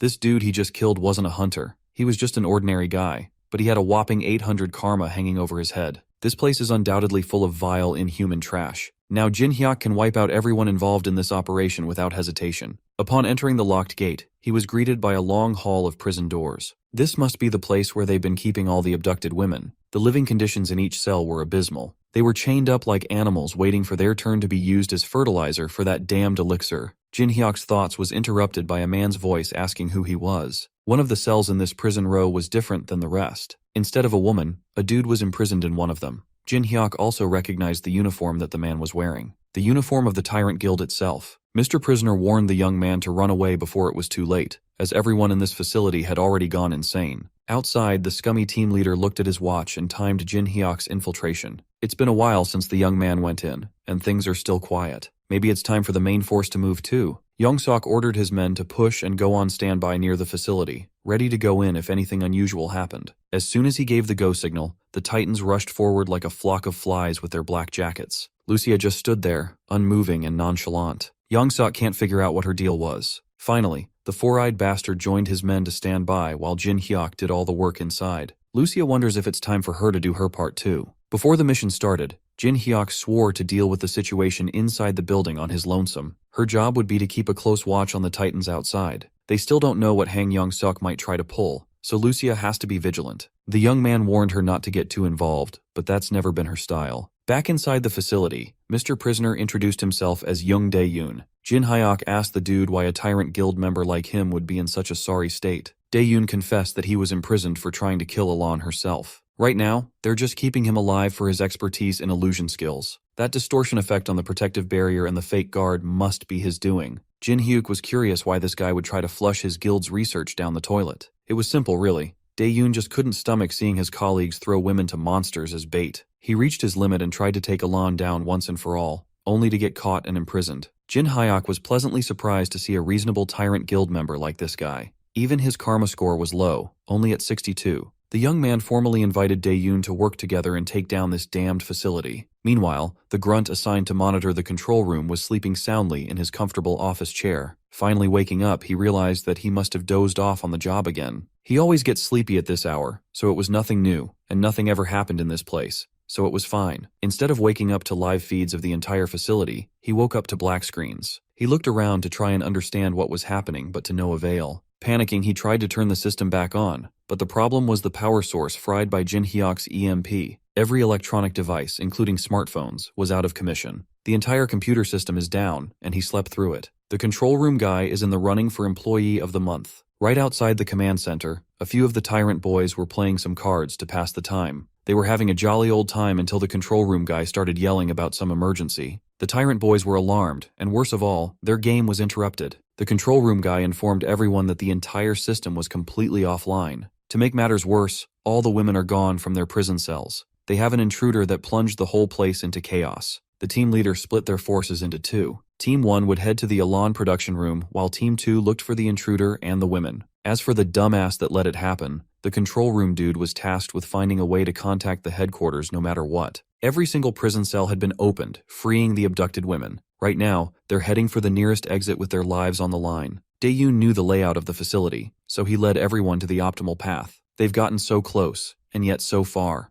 As the tyrant boys caught up to their escape trail, with the escaping women found, the tyrant boys started pouring in. The first responder immediately recognized Daeyoon as he directed the girls to the exit. The absolute gigachad let the women through and stayed behind to buy some more time for them to run away. Tyrant boy number 1 got too eager and rushed in by himself, threatening to kill Daeyoon once and for all. As soon as the punch landed, Daeyoon reminded his former comrades of his specialty, illusion. Tyrant boy number 1 could hardly contain his anger for falling victim to such a simple trick. While Team 2 was playing catch-up with Daeyoon and the girls, Team 1 was suffering a much more painful fate. Each of them carried a measly knife to a baseball bat fight. Jin Hyuk did quick work on the team assigned to protect the Elan production room. He used his superior technique and footwork to make a fool of these half-assed fighters left and right. The young man bashed each of their heads in, using one swing for each bastard. Jin Hyuk finished the last tyrant boy off, and he did not even break a sweat. Seeing as how these boys were so desperately trying to guard the gate up front, it was obvious that Elan was being housed behind the door. Jin Hyuk gained access to the room and carefully entered. He looked around and saw all the equipment that the tyrant scums had gathered to make the inhumane drug. They've gone as far as hiding a gargantuan lab underground for security. Human-sized test tubes littered the lab, each one containing women that the tyrant guild had abducted. Seeing the scale of their evil operation firsthand was even more disgusting than Jin Hyuk imagined. In the middle of the lab was a monster encased in protective glass. It must be Elan, the source of all this grief and evil. Jin Hyuk gripped his bat tightly.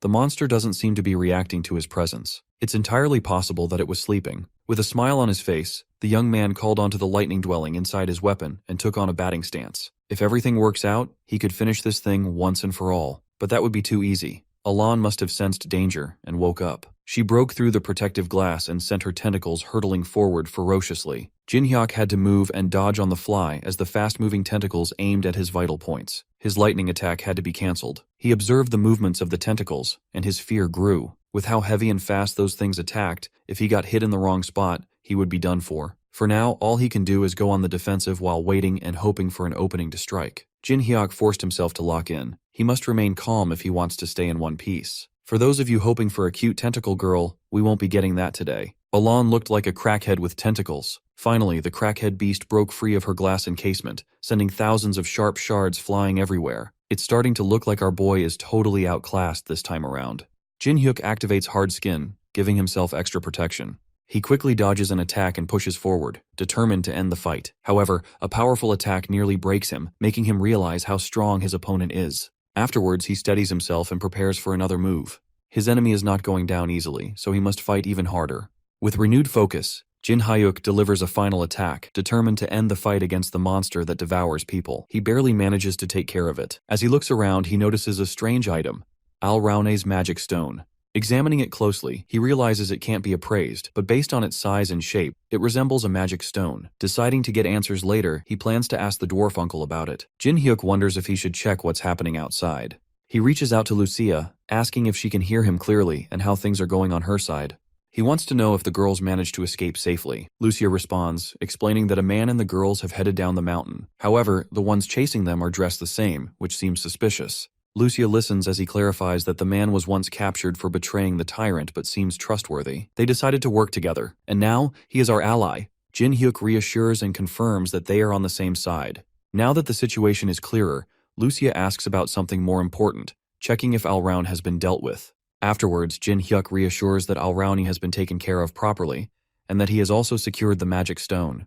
Kang Jin Hyuk, still focused on the situation outside, wonders about the ones who were chasing the girls. Lucia explains that those people have been in combat for a while now. As soon as the ones in white clothing appeared, the Titan group immediately rushed to fight them.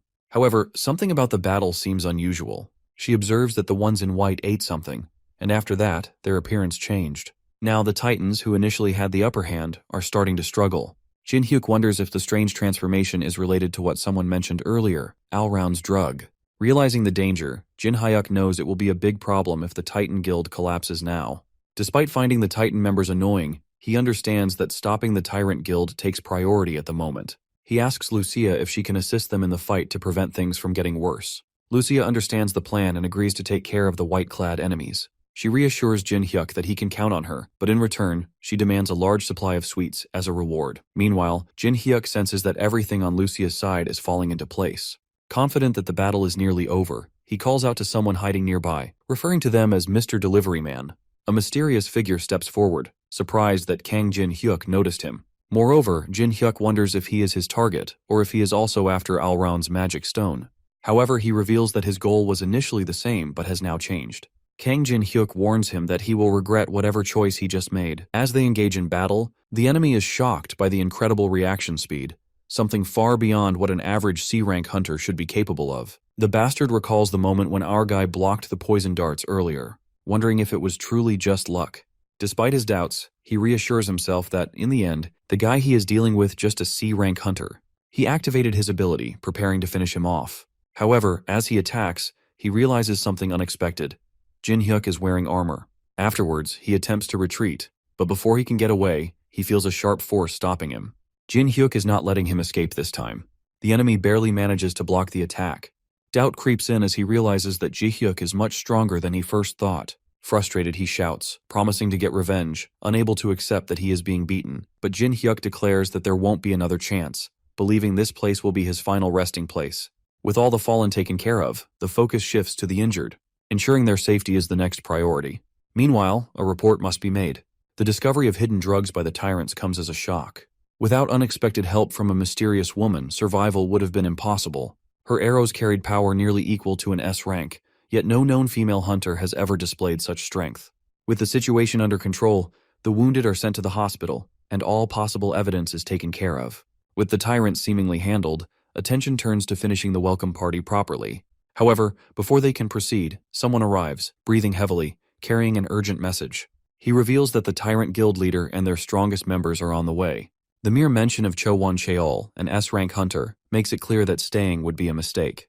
The guy with glasses gets frustrated and realizes that they have to go back when they are just about to defeat them. Suddenly, they receive an urgent transmission. Apparently, a small group of Tyrant Guild members is approaching fast, likely their vanguard. The warning was true. Danger is coming fast. The enemy is getting closer, leaving no choice but to end the mission. Afterwards, the decision is made quickly that everyone must leave immediately, making sure to escape without delay. One person chooses to stay behind, knowing that disappearing could create suspicion. Staying will help in making an alibi and shifting the blame elsewhere. A false report will be given to make it seem like someone else is responsible. Preventing a direct conflict between the Titan and Tyrant guilds is the main goal. After thinking it through, they decide to put all the blame on Hunter Kang Jin Hyuk, who is still inside. This explanation seems like the best way to cover their tracks and leave without being noticed. Doubts arise about trusting the traitor, as fooling the Tyrant Guild won't be easy. However, the real goal isn't deception, but buying enough time.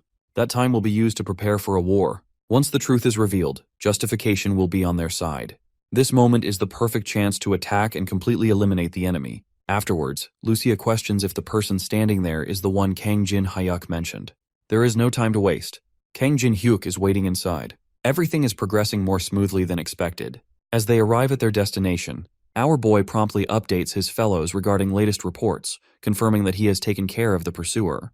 When asked about the current situation, he explains that Alrauni is dead. However, there is another issue that needs to be handled. He requests help in making it appear as though the body before them had died in battle against Alraun. The real reason behind this plan soon becomes clear. A document is handed over, urging a closer look. As the contents are read, shock spreads. The names listed belong to recent victims of a series of brutal murders. If the information is accurate, then the implications are terrifying. The infamous Great Guild Killer has always been targeting large guilds. This presents an opportunity that if the blame is placed on him, no one will suspect anything else. Kang Jin Hyuk shares his plan, asking Jung Dae-yoon if he can make it happen. Jung Dae-yoon agrees, recognizing that the idea is great. Lucia, still unsure of the full picture, seeks reassurance that this plan won't bring unintended consequences. Afterwards, Kang Jin-hyuk assures them that everything is under control. With the decision made, the next priority is to leave the area quickly. The Tyrant Guild's main forces are expected to arrive soon, but not everything is as it seems. Half of what was said about their arrival was true. Moreover, the forces are on their way, but they won't reach the location for at least 2 more hours. The group they saw earlier was nothing more than an illusion. Jung Dae-yoon praises and thanks Jin-hyuk for the rescue efforts that saved so many. However, there is no need for thanks. The real battle is only beginning. Moreover, the Tyrant Guild has suffered a serious setback, and when word spreads, other guilds won't stay silent. Afterwards, Jin-hyuk is looking forward to seeing how the Tyrant Guild crumbles. The Tyrant Guild's downfall seems closer than ever. Their hidden crimes are far worse than expected, making it necessary to involve higher authorities. To prevent getting directly caught up in a guild war, the information must be sent anonymously to the Hunter Association, the police, the government, and the media. Some worry that revealing everything will only benefit other guilds, but protecting innocent people matters more than gaining a short-term advantage. Soon, the shocking truth spreads everywhere. A powerful hunter guild has been secretly raising monsters and using humans as food. The public is horrified, and officials declare it a serious crime, promising a full investigation. Major guilds step forward, offering their full cooperation in uncovering the extent of these crimes. However, Tyrant Guild refuses to cooperate even a bit in this investigation. We then cuts to young Seok, losing his bananas after watching everything going viral. As if on cue, the Titan Guildmaster Seo Sang-ho contacts him, and the Bleachhead starts berating the Titan Guildmaster for leaking all this info for the public to see. The frustration is evident because after all their efforts, another guild is being treated as the hero for exposing the truth. Keeping the information hidden would have allowed the Tyrant Guild to retaliate before anyone could unite against them. Han Young-seok argues that successfully recruiting an S-class hunter would have ensured victory over the Tyrant Guild. On the other side, Seo Sang-ho remains doubtful, pointing out that even with such a powerful ally, defeating the Tyrant Guild's master would never be certain. The debate over the guild war continues, Han Young-seok thinking they can take over the Tyrant Guild without worrying about the damage. Moreover, Seo Sang-ho argues that innocent people could suffer, making it too dangerous. Afterwards, Han Young-seok is questioned about his true intentions. A guild's duty is to protect, not just gain more power. He insists he only wanted what was best. Moreover, he realizes the guild leader always dismisses his ideas. He believes the Titan Guild has no future under its current leadership and is heading toward ruin. This is then the bastard contacts a certain someone and promises them the position in the guild, so long they overthrow the current Titan Guild master. We then cut to our boy, who is about to have chat with someone in secret. The meeting spot seems odd for a secret discussion, but Jung Dae-yoon arrives as planned. Kang Jin-hyuk greets him, noticing he looks more confident. The plan appears to be going well, and the lies prepared earlier have made things easier within the guild. Despite this, the situation isn't completely safe yet. The guild is planning to send a team to track down Kang Jin-hyuk. Considering how unstable the guild is, it seems strange for them to have the resources for this. However, some higher-ups have started questioning the recent events. The news of the murderer's body was discovered and spread unusually fast, making them suspect there might be another real culprit. Though there is no proof yet, doubts are beginning to rise. Since the plan worked, there's no risk of his identity being revealed, but staying cautious is still necessary. For now, it's best to keep a low profile until the Tyrant Guild collapses completely. Afterwards, Jung Dae-yoon hands over details about those leading the investigation and asks if Kang Jin-hyuk wants to check immediately. However, it doesn't seem necessary since they are all just illusions. Kang Jin-hyuk had already figured it out from the start. With no one else around, he wants to know who exactly is after him. The answer is an archer and a mage, both experts in disguise and concealment magic. They might even approach him while pretending to be someone familiar. After confirming the details, there's one more piece of information. The person mentions something called the monster counter. Kang Jin-hyuk recalls it being used when assisting the Titan Guild earlier, but this version looks different. It turns out to be an advanced model, improving upon the original device. After analyzing the Al-Round incident, the association developed a system to monitor hunters. Every hunter, starting with their guild, will be required to wear it, bringing them all under the association's supervision. Even hunting in dungeons might become difficult. If Kang Jin-hyuk plans to take the pill to grow stronger, he must act quickly before the monitoring system is fully implemented. If his strength increases after the system is in place, the association will take notice, and even the Tyrant Guild might start suspecting him. To avoid unnecessary attention, he needs to complete this process as soon as possible. A surveillance system like this was unexpected, but there's no choice now. Moreover, the priority is to get stronger, even if only a little. Without wasting time, he decides to head straight to the dungeon. In the dungeon, our beloved dwarf is angry at our boy for making him wait all this time. He had sent him to retrieve some ore, yet he vanished without a trace. Now, out of nowhere, he returns with something unexpected. With an apologetic tone, he explains that unavoidable circumstances caused the delay.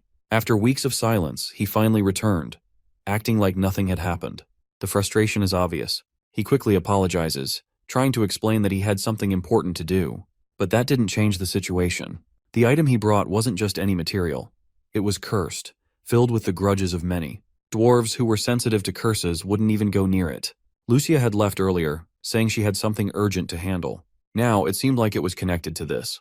Instead of bringing the needed ore, he had returned with something completely useless. He was immediately told to get rid of it. Panicked, he insisted that he didn't know what it was. But that excuse didn't matter. His mistake had already been made. Even so, throwing it away seemed like a waste. There had to be another use for it.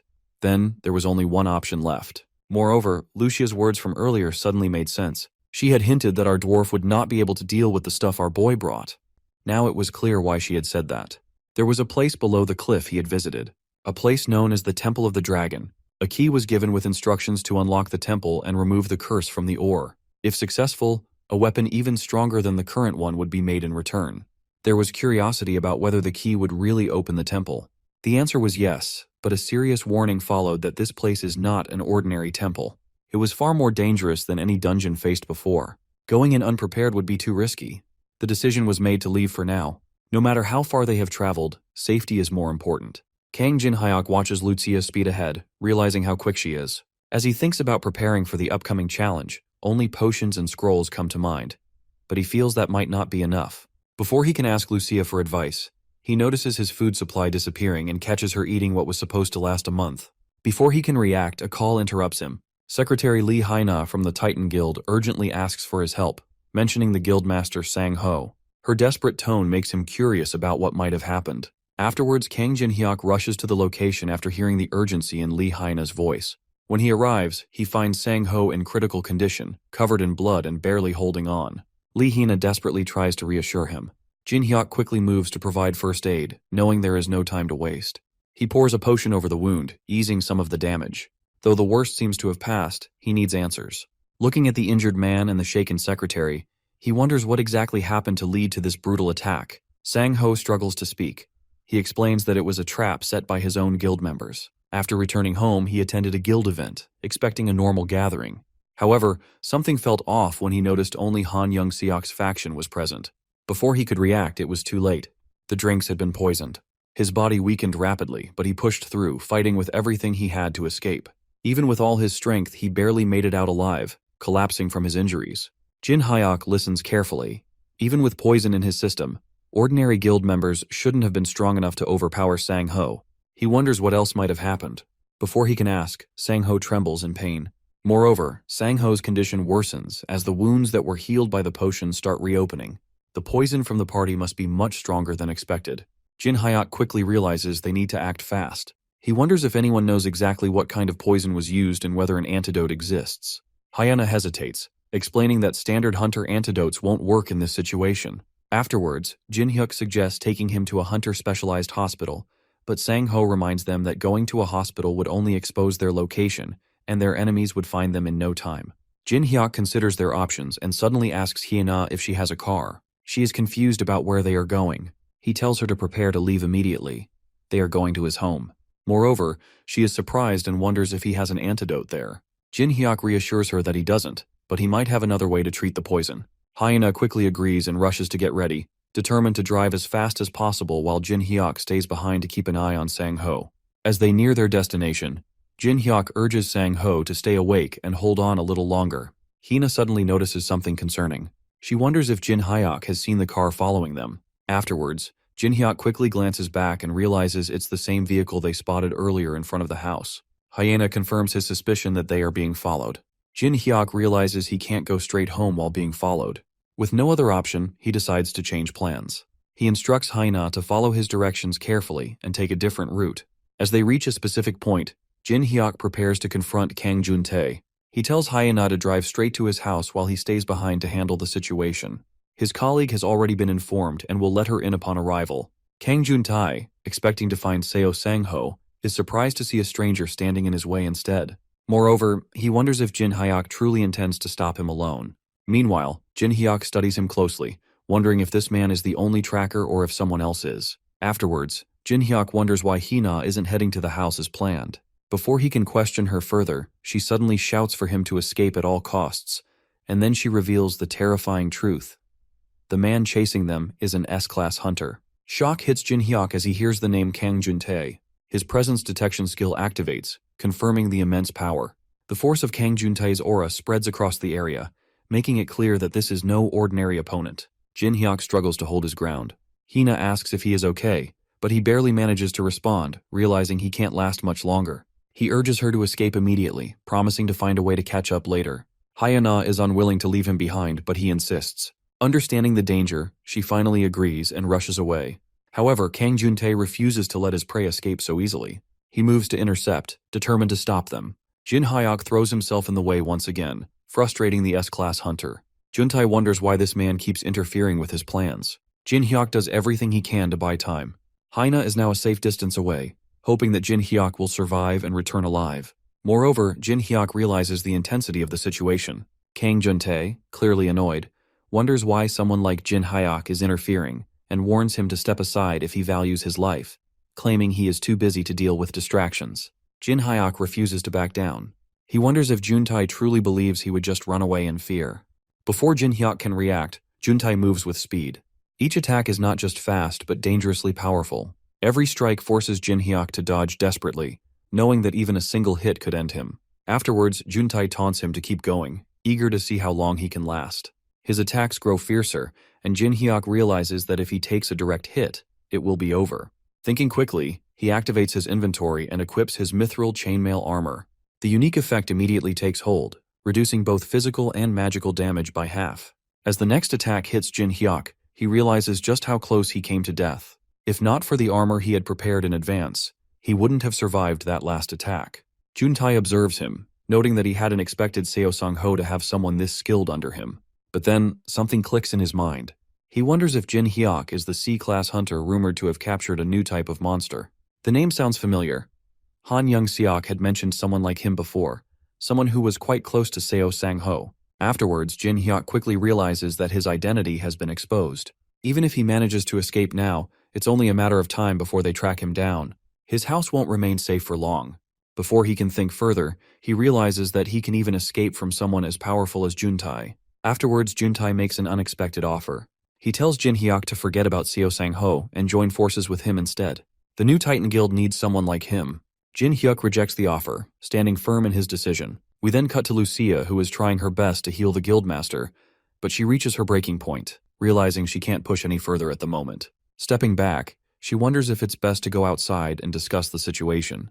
The poison in Seo Sang-ho's body remains dangerously strong. Although Lucia has taken temporary measures to help him rest, it's clear that the treatment isn't complete. The pain is gone for now, but it won't last long. Lee Hyuna becomes more concerned, wonders what they should do next, and asks if there's any other way to treat him. Lucia thinks for a moment before recalling someone who might be able to help. A certain short man comes to mind. If anyone can do it, it's probably him. However, there's another problem. To enter the dungeon where the solution might be found, they need Jin Hyuk. A possibility exists, but it won't be easy. Meanwhile, in battle, Jin Hyuk struggles to keep up. His opponent keeps attacking, leaving him no time to recover. Every hit shakes him, and the energy he had at the start is fading fast. Moreover, he knows he has reached his limit, and drinking a potion would help. But there's no chance to do so with the continuous attacks. There's only one option left. He must go all in with one final strike. Determined, he refuses to give up. If this is the end, he will make it count. Gathering his remaining strength, he prepares for one last desperate attack. No matter how hard he tries, his attacks keep missing their mark. Frustration builds, but Kang Juntae remains unimpressed, calling the fight boring. Without warning, a deadly attack comes his way. He knows he must dodge, but his body refuses to move, and he ends up taking hit. Panic sets in as he desperately tries to command himself to react. His mind screams for his body to move, yet he remains frozen. At the last moment, his instincts take over, and he barely shifts to avoid a fatal blow. Kang Juntae acknowledges his quick move, impressed that he managed to survive. Once again, an offer is made to join forces and live. Jin Hyuk refuses, and Kang Juntae realizes that there is no other way. The final attack is about to land, and Jin Hyuk wonders if this is truly the end. Just then, an arrow flies through the air, interrupting the fight. Lucia has arrived. Let's take a step back to understand how this 10 out of 10 baddie came here. Lucia moves quickly, following the directions she memorized. Even though it's her first time going through this path, she pushes forward without hesitation. Every step brings her closer, and she hopes she isn't too late. Moreover, she prays silently for Jin Hyuk to hold on. He just needs to survive a little longer. Meanwhile, the battle continues. Kang Juntae prepares to end the fight, but before the final strike hits, an arrow cuts through the air. The unexpected attack forces him to step back. He looks at the arrow in disbelief that it carries so much power.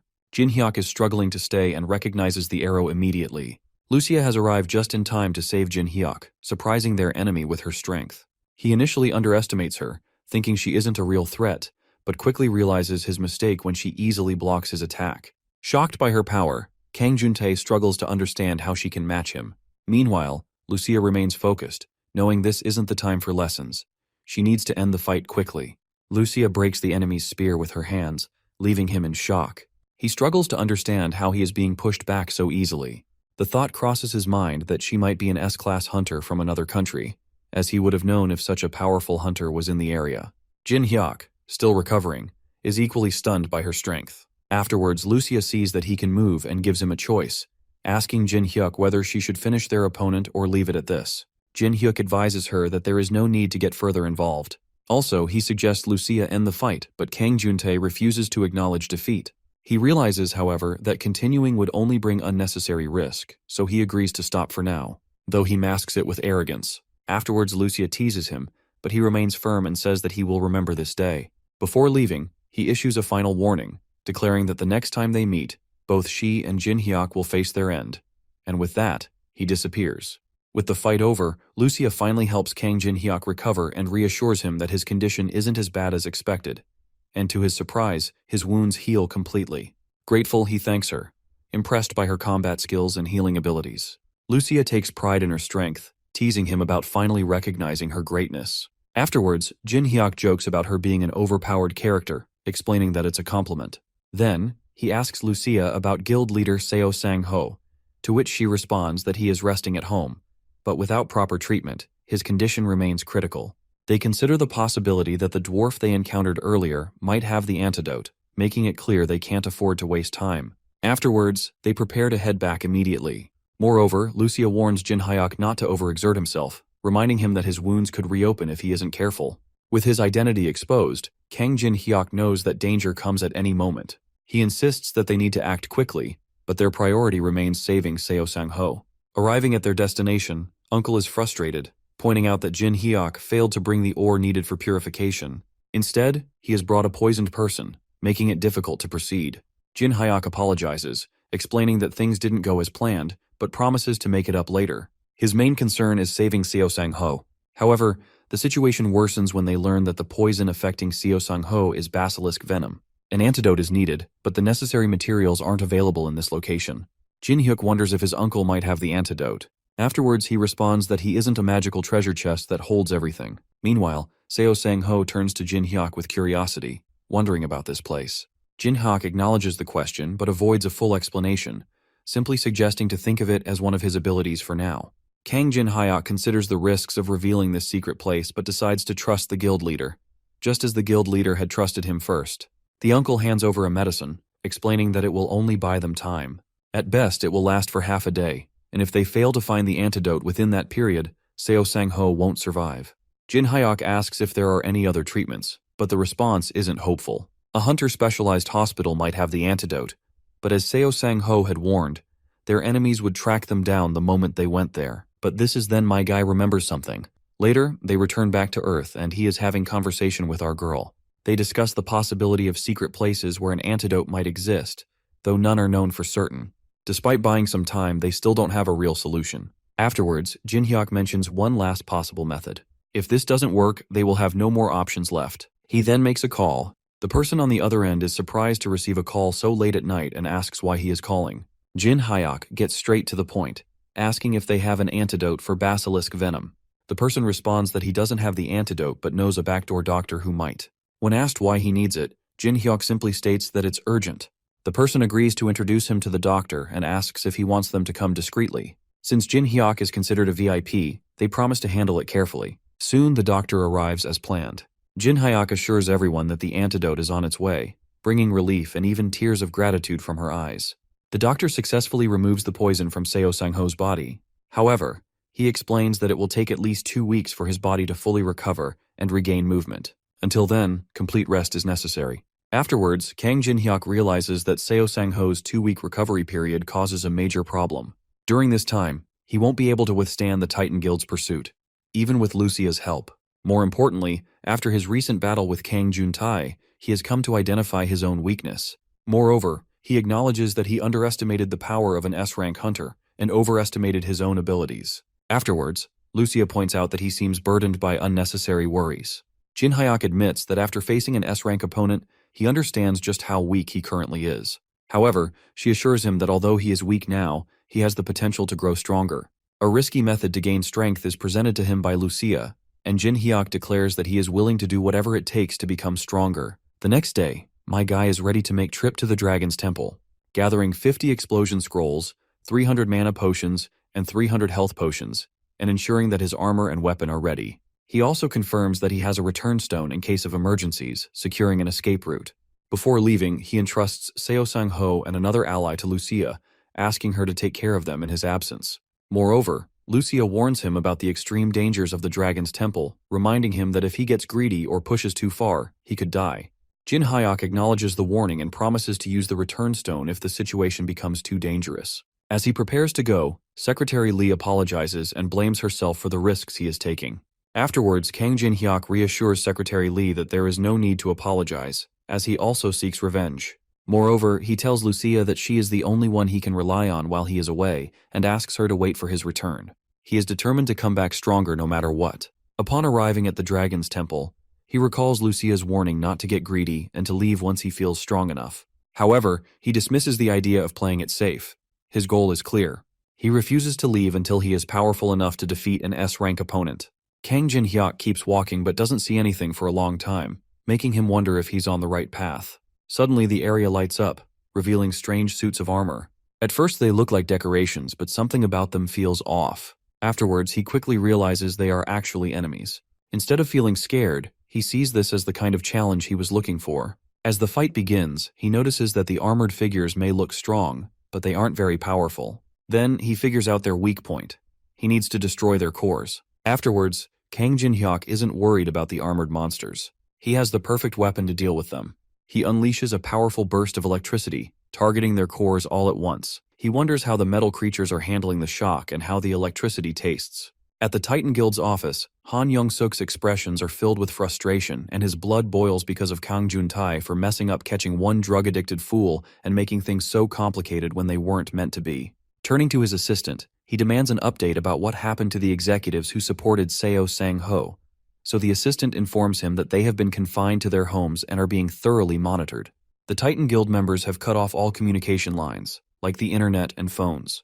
Hearing that, Han Yeon-sun gives a cold calculation order to keep watching them to make sure Seo Sang-ho doesn't escape in that direction. But before the conversation could continue, suddenly a loud burst can be heard. The door flies open. It is Kang Jun-tae, who angrily barges into the office. He demands an explanation on why he hasn't been warned about the unexpected obstacles. Han Young-suk doesn't understand this sudden rude outburst, as he did give Jun-tae information about that low-level hunter. Jun-tae angrily moves forward, revealing he is not talking about the guy, but the archer woman. Han Young-suk's assistant immediately moves to intervene, suggesting Jun-tae to step back from the executive, but without giving a damn. With a sharp, brutal punch, he sends the assistant to the corner of the floor, not even sparing him a glance. At that moment, the Bleachhead realizes that this dude is likely talking about the woman who has been traveling with our boy. He then hesitantly asks Jun-tae if he lost to her. The question hits like an insult, and Jun-tae immediately shrugs it off by calling it nonsense, and insists that if his spear hadn't broken, he would have won. Judging by his words, Young-suk understands she is a tough opponent, even for Jun-tae, and this is not even him complaining. She overpowered him and he felt humiliated, though he didn't expect her to be this strong. Not sure how to respond, he assures Jun-tae about preparing for her too, along with Kang Jin-hyuk.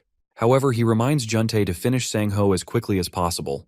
Only then can they fully take control of the Titan Guild. They know he has already been poisoned, so he might be on the verge of death, or even if he survives, he won't be able to fight as he used to, so all they have to do is find him, and it is over. The only variables for them are Kang Jin-hyuk and Lucia, but this time the guild will make sure to kill them. Han Young-suk trusts Juntae to handle this. Once those two are dead, there will be no more obstacles. Everything will be taken care of, and then the position of Titan Guild leader will be Juntae's. At the same time, in the Dragon Temple, Kang Jin-hyuk took down all those armored things, and now is in the second room.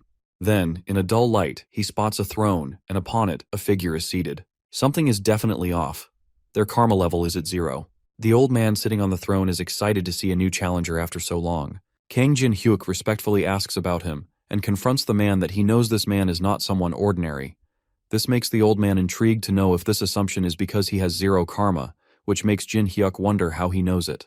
But instead of simply answering the question, the old man questions Jin-hyuk's intentions of coming there and guesses if that cursed and resentful thing he carries isn't why he came all this way. Well, our boy is stunned that this bastard is talking as if he knows everything already. But when the old man steps forward to stand face to face, Jin-hyuk extends his hand, shows him a stone, and informs him that he came there to purify it. The old man recognizes that it is grown by devouring people. It carries a considerable amount of grudges, though he doesn't find it a difficult task. With a wave of his hand, the old man casts a spell, causing energy streams to come out of it, and in a minute he purifies it. Even the color of the stone changes, and that ominous aura seems to be gone too. Jin-hyuk's face makes it evident how impressed and surprised he is. Therefore he thanks him. The old man advises him to save this gratitude for when his true purpose here is complete.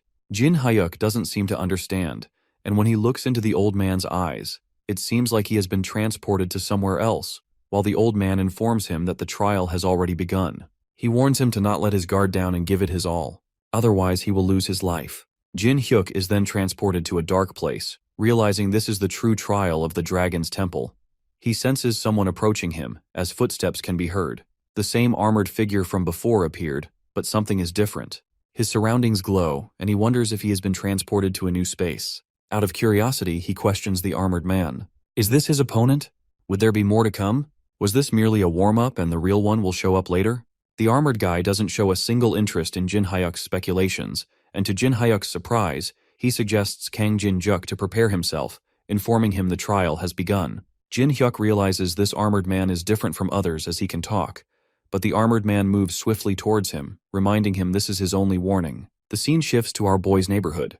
A number of guys are moving from roof to roof with a blinding speed in futuristic black masks and hoods. One of the hooded guys apologizes to his companions for not being able to find the house of Kang Jin-hyuk from any side, though they definitely searched the address. But there was nothing there. The other hooded guy is tense, as if they don't find that guy, they are all finished. Kang Jung-ae won't spare them, so they have to find that guy no matter what it takes. He instructs them to destroy every single house visible in this area. That way, they will probably stumble upon Kang Jin-hyuk's house maybe. Before they could work according to the plan, one of the hooded guys collapsed on the ground, blood coating the entire surface.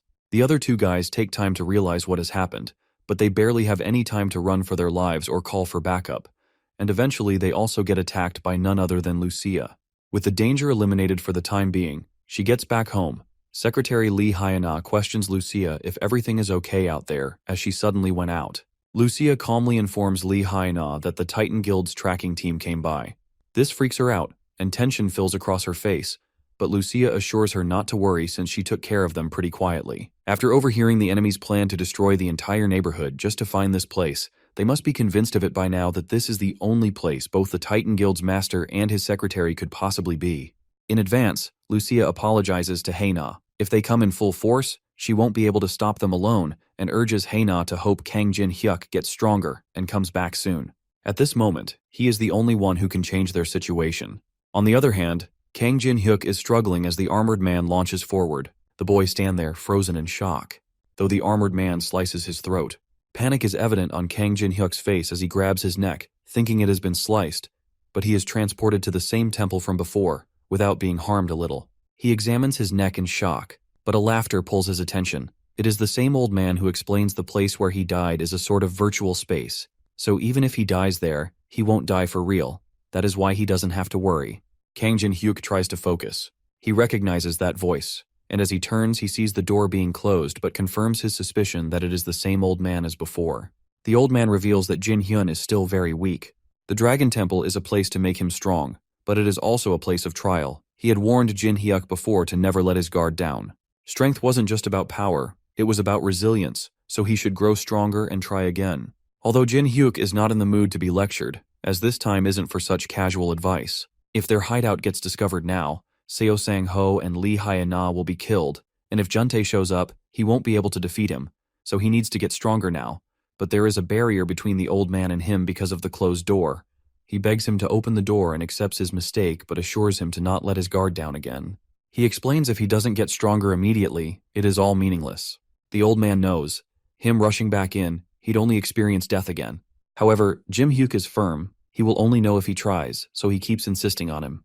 The old man finds him pretty desperate even after experiencing the sensation of death. He is not giving up, but Jin Hyuk tells him if he was afraid of dying, he wouldn't have started this in the first place. The old man finds his spirit amusing, so he grants him an exception to re-challenge the trial. Pressing forward, he is transported to virtual space again. The armored guy praises him for coming back even after experiencing death. Jin Hyuk reveals that he was careless before, but this time it won't end as hollowly as it did earlier. The armored guy laughs and then jumps high to attack him with his giant weapon, though this time Jin Hyuk blocks it with his enchanted bat, but this guy has phenomenal skill. Just holding on is overwhelming. The armored guy realizes that his opponent has come to his senses this time. While Jin Hyuk struggles to hold on, he needs to focus the aura in his legs. Somehow he needs to knock it away and create distance. Summoning his aura, he focused it into his legs. If he could create an opening, even for a second, he might stand a chance. Using every ounce of his strength, he pushed the armored warrior back. The force of the recoil nearly knocked him off balance, but he managed to stay upright. A direct confrontation wouldn't work. He had to strike and retreat, searching for the perfect opportunity. Jin Hyuk lunges forward, leaping higher into the air to attack the guy, which impresses him as he handles the aura. But he only has aura in his lower body, leaving his upper body exposed, so the armored guy deflects the attack. It is like he knows or can read his thoughts. The armored guy huffs, also acknowledges Jin's spirit, but if this was all he had then, there is no need to prolong the fight and Jin Hyuk should just die. The armored guy then attacks Jin Hyuk again, but to his surprise, he blocks it, which the armored guy wasn't expecting. Jin Hyuk clarifies to him that he won't die this easily. He wasn't sure earlier, so he tested it out, and as expected. The armored guy predicts where to attack by observing the aura. Hearing this, the armor guy laughs, calling him talented but assuring him of not changing the outcome no matter what happens. As much as it pains Jin Hyuk, deep down he knows the armored guy is right. If he keeps using his aura like this, he will only use the opponent's tricks again. In that case, he needs to fight differently. He opens the inventory, drinks a mana potion, and decides to surround his entire body with aura so the opponent can't predict his moves. Before he could finish the whole potion, the opponent attacks him again, but because of his present-mindedness, in time, Jin Hyuk is able to dodge the attack. The armored guy has noticed him enveloping his whole body in aura, questioning if it was that drug from earlier that boosted his aura and mocks him for obtaining power from such a substance, which can never be called his. Jin Hyuk doesn't care whose power it is, as long as it helps him win. Wielding the enchanted bat, he moves swiftly, dodging attacks and counterattacking with force. The armored guy launches heavy attacks from all directions. Despite that, Jin Hyuk isn't giving up. The armored guy is now finding him somewhat formidable, though Jin Hyuk guarantees that he is more than that. Both of them struggle for dominance. Sparks and shock waves burst when their weapons collide, and the fight is pushing both sides to their limits. The armored guy praises Jin Hyuk for holding out well, but that is exactly when Jin jumps unexpectedly, warning the armored guy that it might sting a bit and attacking his opponent. Meanwhile, Hyung-il and Lee Jun-chul are driving past Jin Hyuk's residential area and notice a number of guys from the Titan Guild desperately searching for Seo Sang-ho right now. Hyung-il suggests drawing attention would only cause trouble, though Lee Jun-chul advises him to not act recklessly and arouse suspicion. He then asks him to wait a moment and just watch, as he has got a plan. Unexpectedly, he pulls out his phone and calls Seo Sang-ho's secretary, Lee Hyana, to ask if she has heard anything about him from Hunter Jin Hyuk. She recalls he is the one who introduced our boy to the doctor. Jun-chul then inquires about Sang-ho, so she reassures him that Sang-ho is receiving good treatment and is safe. Staying calm, he informs her that he is near our boy's home right now and notices that Titan Guild members are swarming the area, which means that the guild master is there. If this keeps up by the time guild leader Sang-ho recovers, they will have to face a Titan Guild blockade right outside his house. To resolve the issue, Jun-chul suggests meeting in person to discuss a solution. Back at the Dragon's Temple, the armored guy is shockingly perfectly fine even after taking that powerful, mind-blowing hit. The opponent mocks him for standing there dumbfounded and provokes him to bring it out now if there is anything left. Jin Hyuk doesn't believe that even lightning didn't work, so he admits that he has nothing else hidden, so they should gamble everything on this fight to death. The opponent assures him about playing along and giving him a proper massive strike. He then exudes an aura of power. Meanwhile, Jin Hyuk grips his bat tightly, though he notices divine energy radiating from his opponent and mockingly calls him a paladin. The armored guy proudly reveals he is not a paladin, but something close to that, and then confirms to Jin Hyuk if he is ready.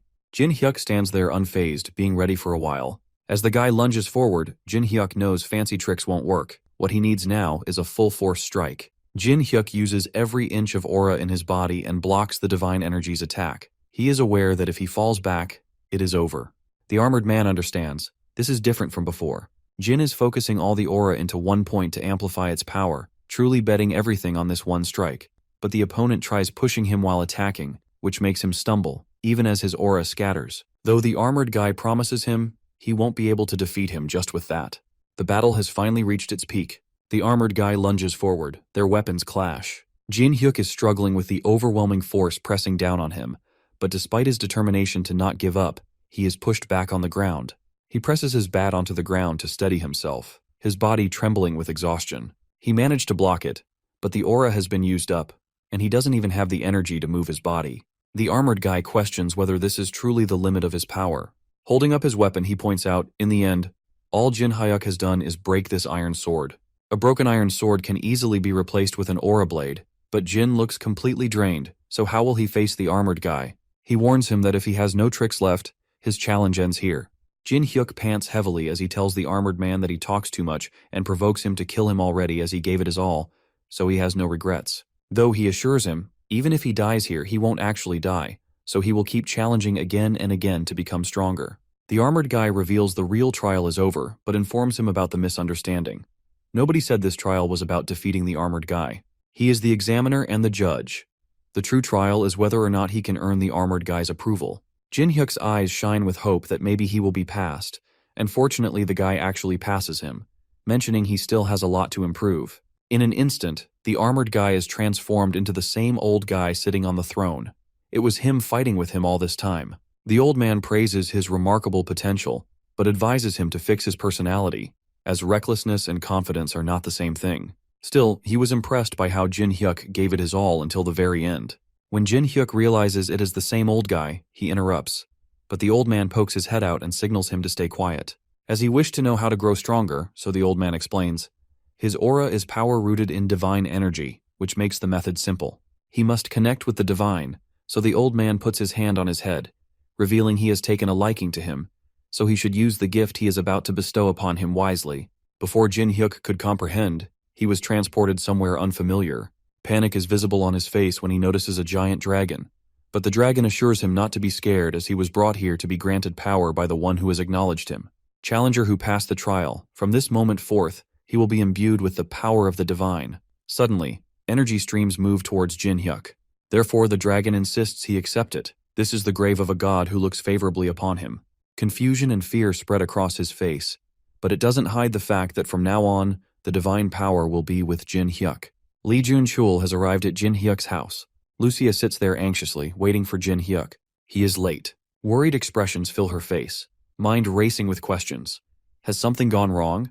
Just as negative thoughts take over her mind, she suddenly senses a strange shift in the air. Turning quickly, she opens the gate. The gate to the dungeon is appearing. It means Jin Hyuk has succeeded.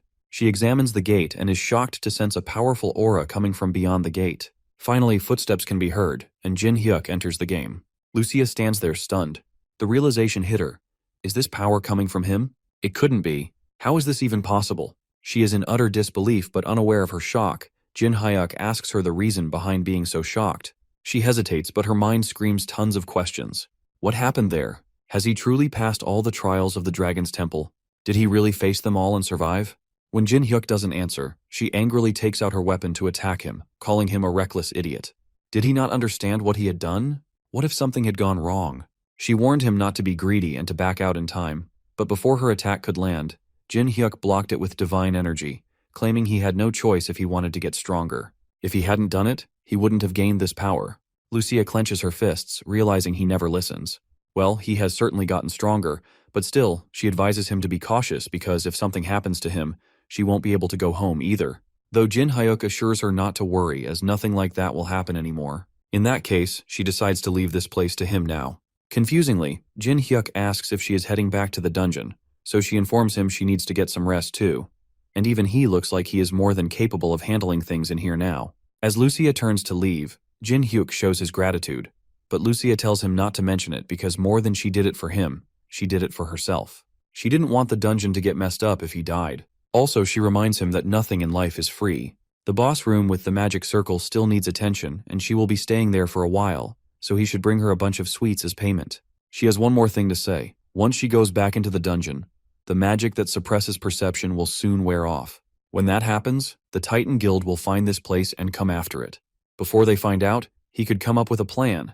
Then she leaves into the shadows of the dungeon. He then enters the lounge and greets the secretary. While Lee Jun-chul is shocked by seeing our boy there, secretary's face brightens up with happiness after seeing him. Jin Hyuk then confirms if everything was all right while he was gone, so Hyena updates him. Seo Sang-ho is recovering well, and they have handled the pursuers. That's a small relief, but there's something else Jin Hyuk wants to know. Why is Lee Jun-chul here? Jun-chul explains he couldn't reach him, so he took the liberty of coming to see him personally. Jin Hyuk narrows his eyes, knowing this guy never appears out of nowhere, so something is definitely up. Without hesitating a bit, Jun-chul proposes something unexpected. He would like to create a guild with Jin Hyuk. Before he could reply, Lee Hee-na interrupts as he wasn't going to propose a way to get them out of here. Jun-chul advised them to calm down and hear him out. He realistically speaks. Even if Seo Sang-ho recovers, he can't go back to the Titan Guild. The fact that no one has come to rescue him is proof of that.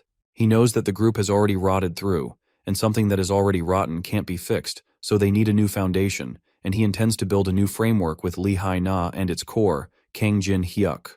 He slides up his phone, requesting them to look at the material he has prepared first, the resources he can handle personally for building a guild, the physical resources available, the talented individuals he has scouted, and the facilities they can use. Lee Hai-na is pretty impressed by his preparation, but even with a guild of this scale, they can't fight the Titan Guild. Even with all of this, can they really go against the Titan Guild? And more importantly, how will they handle Kang Jun-tae? Jun-chul has prepared a countermeasure for that too, but for that he needs one guarantee: if Jin Hyuk can defeat Kang Jun-tae. Jin Hyuk asks why him, but not Seo Sang-ho. But Jun-chul is aware it will take time for him to recover enough to fight properly, and by the time that happens, they will have already missed their chance. He heard our boy fought Kang Jun-tae and survived. If that is true, then his plan can work to resolve the current situation. If that rumor is false, then they will pretend this conversation never happened. As long as our boy is strong enough to fight Kang Jun-tae, the plan is viable. If that's the case, Jun-chul is willing to stake everything on our boy. This causes our boy to smirk as he wants to hear the plan first because his answer will depend on it. As he has been asked to share his plan, on the other hand, Tyrant Guild leader Jo Wan-chul is beating the men of the Titan Guild, demanding to know where they are barging in without fear. Recently, with public sentiment against them due to the Al-Raun incident, he thought they'd lie low for a while, but during that time, Titans have been targeting Tyrant Guild's territory, so if they want to pick a fight, Wo-chul will rip all of them to shreds, every last one of them.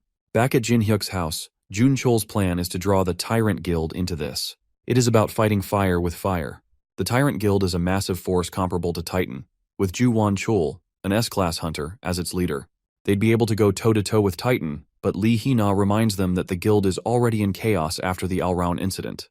Would they really be willing to go to war in this state? However, Jun-chul confidently responds that making them fight is easier than she thinks. Recently, Titan has been expanding its territory. Most of that territory originally belonged to the Tyrant Guild.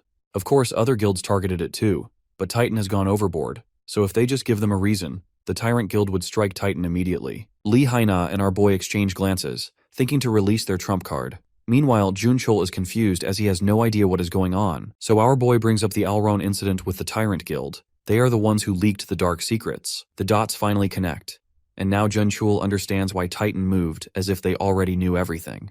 Therefore, it is a strong enough excuse. Once the Tyrant Guild hears this, they will go after Titan right away. Then, as a third party, Jun-chul, Jin Hyuk, and Lee Hai-na will take advantage of the chaos between the two guilds to take out Titan's top brass, Han Young-suk and Kang Jun-tae. That is the plan Jun-chul has devised. A smirk spreads across Jin Hyuk's face because he is definitely handling it for Jun-chul. It also means starting a new guild is confirmed. Drawing from mythology, Jin Hyuk decided to name it after the temple of the gods who overthrew the titans named Pantheon. Both Jun Chul and Lee Hyana like the name as the meaning fits well. Now they have to get going. There is no point in delaying anything. Jun Chul requests Secretary Lee to leak the information to Tyrant, and while she is at it, she needs to see if there is anyone in Titan who might defect to their side. Jun Chul himself decides to prepare the supplies they need, but there is something specific he needs Kang Jin Hyuk to handle. Guild leader Seo Sang-ho can't make any moves for the time being, even though the pursuit will likely stop once the two guilds clash. Is there any way to completely divert their attention for now? If that is the case, Jin Hyuk might have an idea.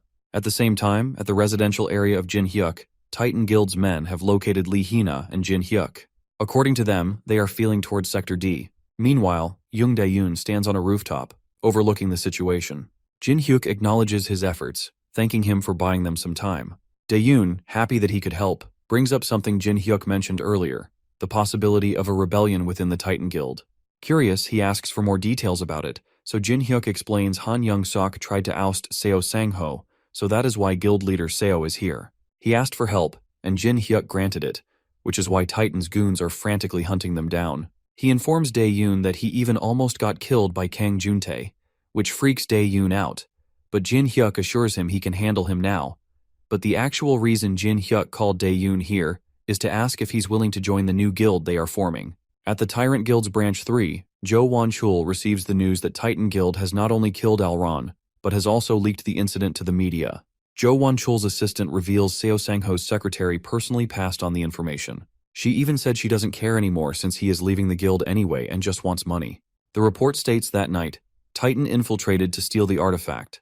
But when Alron died, they covered it up by leaking the story to the press. Hearing this, Jo Won-chul's body trembles in anger, and he clenches his fists and grits his teeth. Jo Won-chul won't just stand by and let things go their way. He orders his assistant to gather everyone who can be summoned right now, since it has come to this.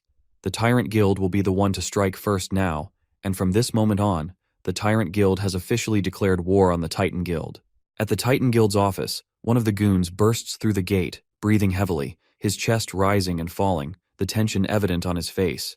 He informs Juntae and Han Young-suk about the Tyrant Guild, which has just invaded their territory. Young-suk wonders if they are trying to take revenge for losing their own area. The goon adds that it is not it. The guildmaster, Jo Won-chul, has personally led that attack, and on top of that, he has officially declared war against the Titans. Hearing this, Young-suk stands up in shock, his jaw dropping as his eyes widen in disbelief. He panics, demanding why he wasn't informed earlier. Without wasting a second, he urgently asks where Won-chul is, so the goon quickly informs him that their men have already been sent to stop him. At the same time, Won-chul is furious. He has been causing harm to all the men that come near him. To everybody's surprise, just with his bare hands he threw a bus, which scared the goon, and they stepped back. They try to surround him, but before they can react, he vanishes. In the blink of an eye, he reappears far away, his speed beyond their belief. All the men keep losing. The squad that is being sent is not returning, and it turns out they are all dead, making it hard to track Jo Won-chul's movements. In the office, Yeon-suk is freaking out, but Juntae smirks.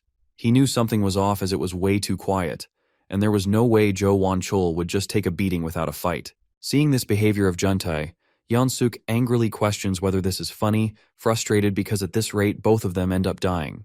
He suggests reporting this to the association and having them stop it.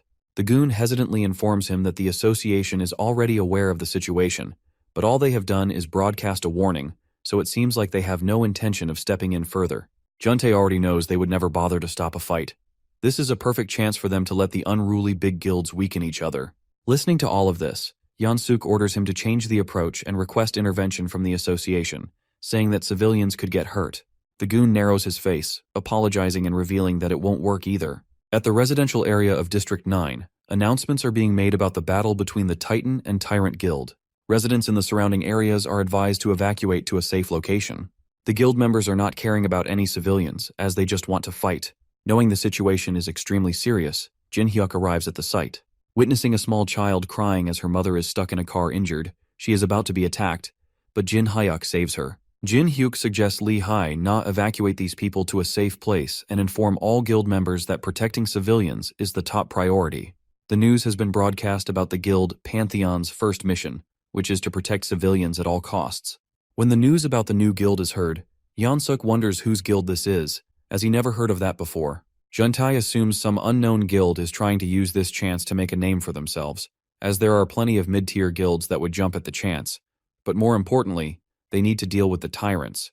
But suddenly Yan-suk asks him to wait, claiming, "The ones protecting the civilians, they seem connected to Seo Sang-ho or Jin Hyuk."